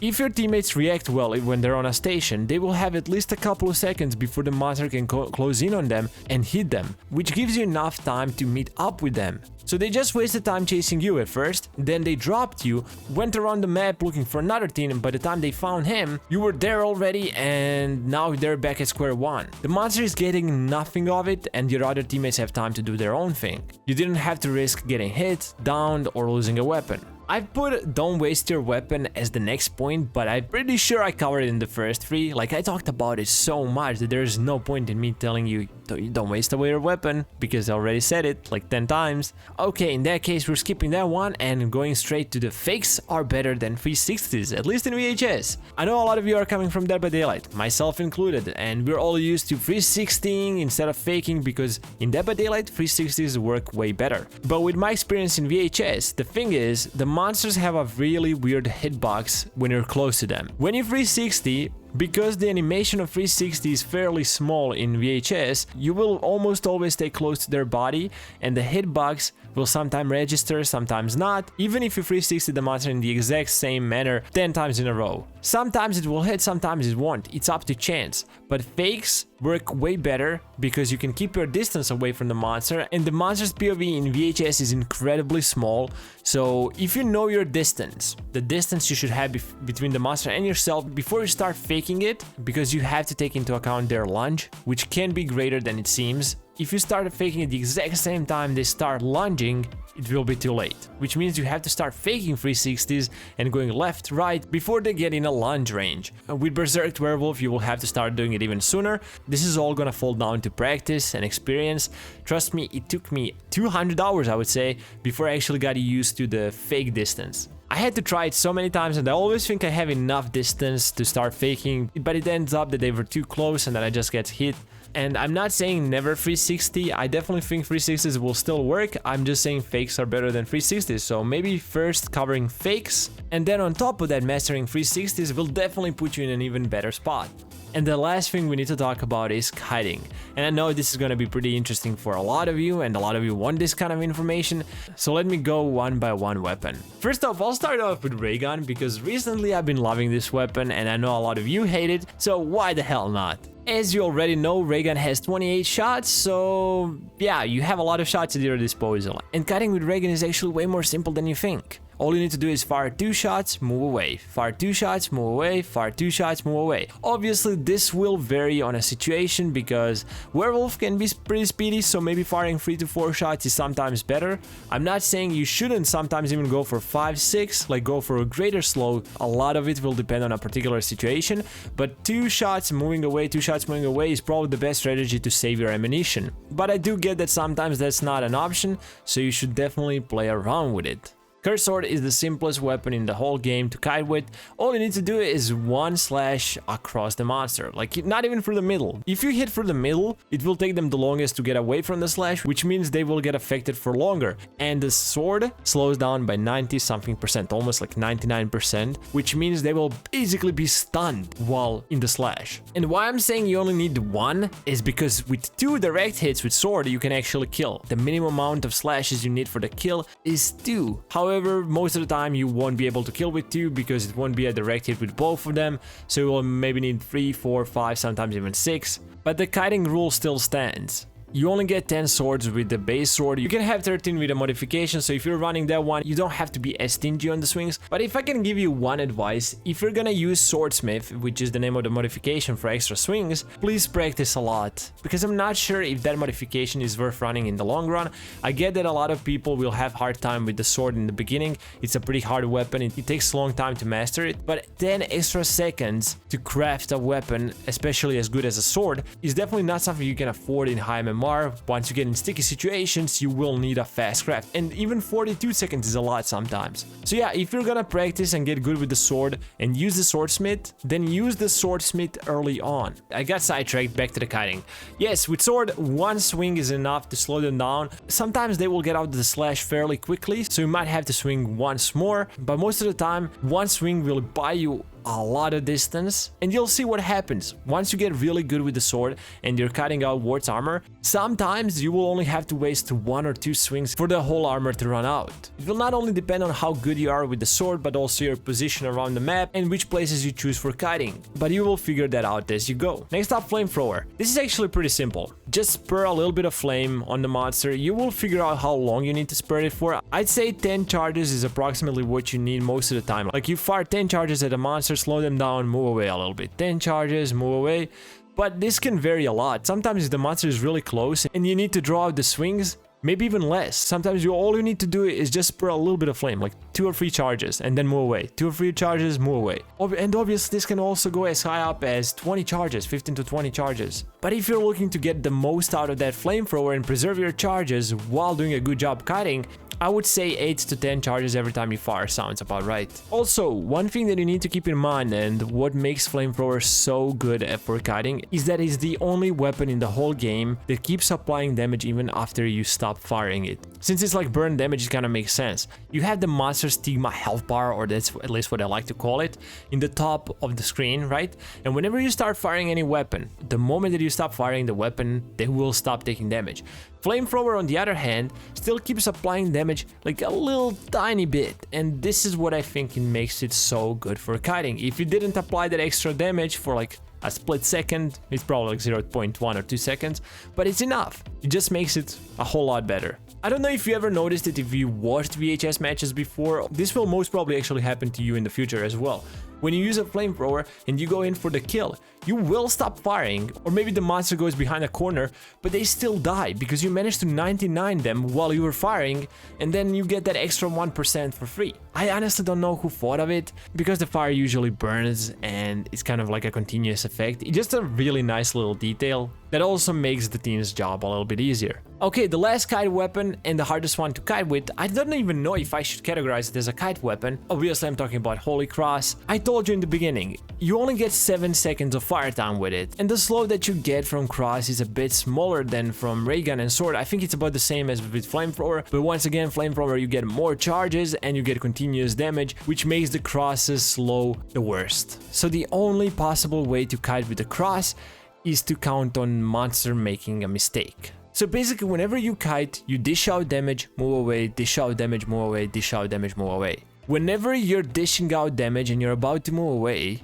and you're kiting with a cross, you will have to count on monster whiffing. Like, they know that you can't kite with a cross, and you'd think they would be patient, but a lot of monsters make this mistake. They will still swing, because they get impatient, they think they're gonna die even though they're not. It just happens, right? So if you have a cross and you know you can't take a hit, because sometimes I would even suggest you, yo, take a hit, don't waste your charges. If you're gonna get slapped, just get slapped. But if you can't afford to get hit right now and you have no one around to help you, I would just say go for it. But you need to let the monster get really close to you before you move away, because you need them to get cocky enough to swing. If you can do that twice or 3 times in a row, you might even be able to finish them off. However, this will not work nearly as much as with ray gun, sword or flamethrower. It's just something that you can always try, but I wouldn't depend on it too much. And I just wanted to throw in this honorable mention. It's kiting against Ward with certain weapons like Shock Sphere, Eye, or RC Flyer. I'm gonna use Shock Sphere as an example because this is the one that you're gonna be seeing the most often. So what I mean kiting with a Shock Sphere, you guys already know how this works. If you touch him with a Shock Sphere, he's dead, so you can't really apply damage and run away, since they're just gonna kill him. But we're talking a situation where Ward armors up. If you now use a Shock Sphere and just hit him, he's gonna break his armor, but that's about it. You will lose your Shock Sphere. However, we call this kiting, even though it technically isn't kiting, it's just running away and buying time for his armor to run out. But you get in a Shock Sphere, you have 20 seconds of time, and the Ward's armor is 12 seconds. So in the next 12 seconds, you're trying to stay close to him so you wouldn't lose him, and the Ward is trying to jump on you to break the armor purposefully, so you would lose the Shock Sphere. Now if he messes up and he loses his armor, he will be dead, but you need to stay close enough to him to not lose him, because if you lose sight of him even for a second, this might conclude in you losing the Shock Sphere, because most of the time, even if you see him again, he might already be far away and there is a chance you won't be able to catch up to him now. To be honest, there's not much I can tell you here. I'm not the one to usually go for Shock Sphere against Ward. I like my ray gun, but I did see a lot of people do it, and I did kite with a Shock Sphere a couple of times myself. It's hard, but you get used to it. It all falls down to experience, and I just wanted to give you that piece of information in case you already didn't know. With Eye and RC Flyer, it's pretty obvious. Just put your body in a safe spot, and if he armors up, try to do the same thing. Run around him, stay close, and once it runs out, kill him. How long is this gonna be? Like 2 hours? Probably longer than 2 hours. I hope you guys understand that this whole guide will most probably take me around 50-60 hours to assemble. Like planning, recording audio, making the video, there's just so much.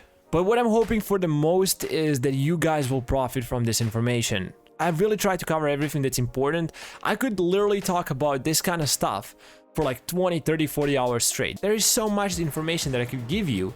But there's also a lot of stuff that is very situational, and I think the most of the stuff that I would tell you is something that you would just learn anyway as you get better. I just wanted to give you the most crucial part of information that I could think of. First off, covering the very basics so you could get introduced in the game in case you never played VHS, then teaching you about mechanics and applied knowledge and how to actually play the game so you wouldn't be running around the map seamlessly doing nothing.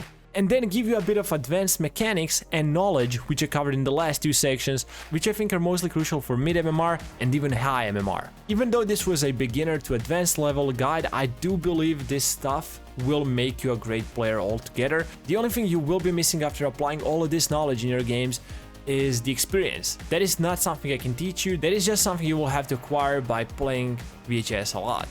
But I will promise you this much. If you take everything in this guide and apply it to your games, you will see a massive improvement in a matter of days. That's my promise to you. Anyway, if you guys went through the whole guide and have any questions, anything you want to talk about, anything you want cleared up, or anything you want to add, or maybe even if you have ideas for the future videos or something you'd like to see, please throw it down in the comments. I'll do my best to answer everybody's messages. Also, if you guys found this guide enjoyable or somewhat helpful, I'd highly appreciate if you consider smashing that like button below. And if you don't want to miss out on any future content that I'll be releasing, don't forget to subscribe and turn on the notification bell. All that being said, wishing you all a beautiful rest of your day, and I guess I'll be seeing you in the next one. Cheers!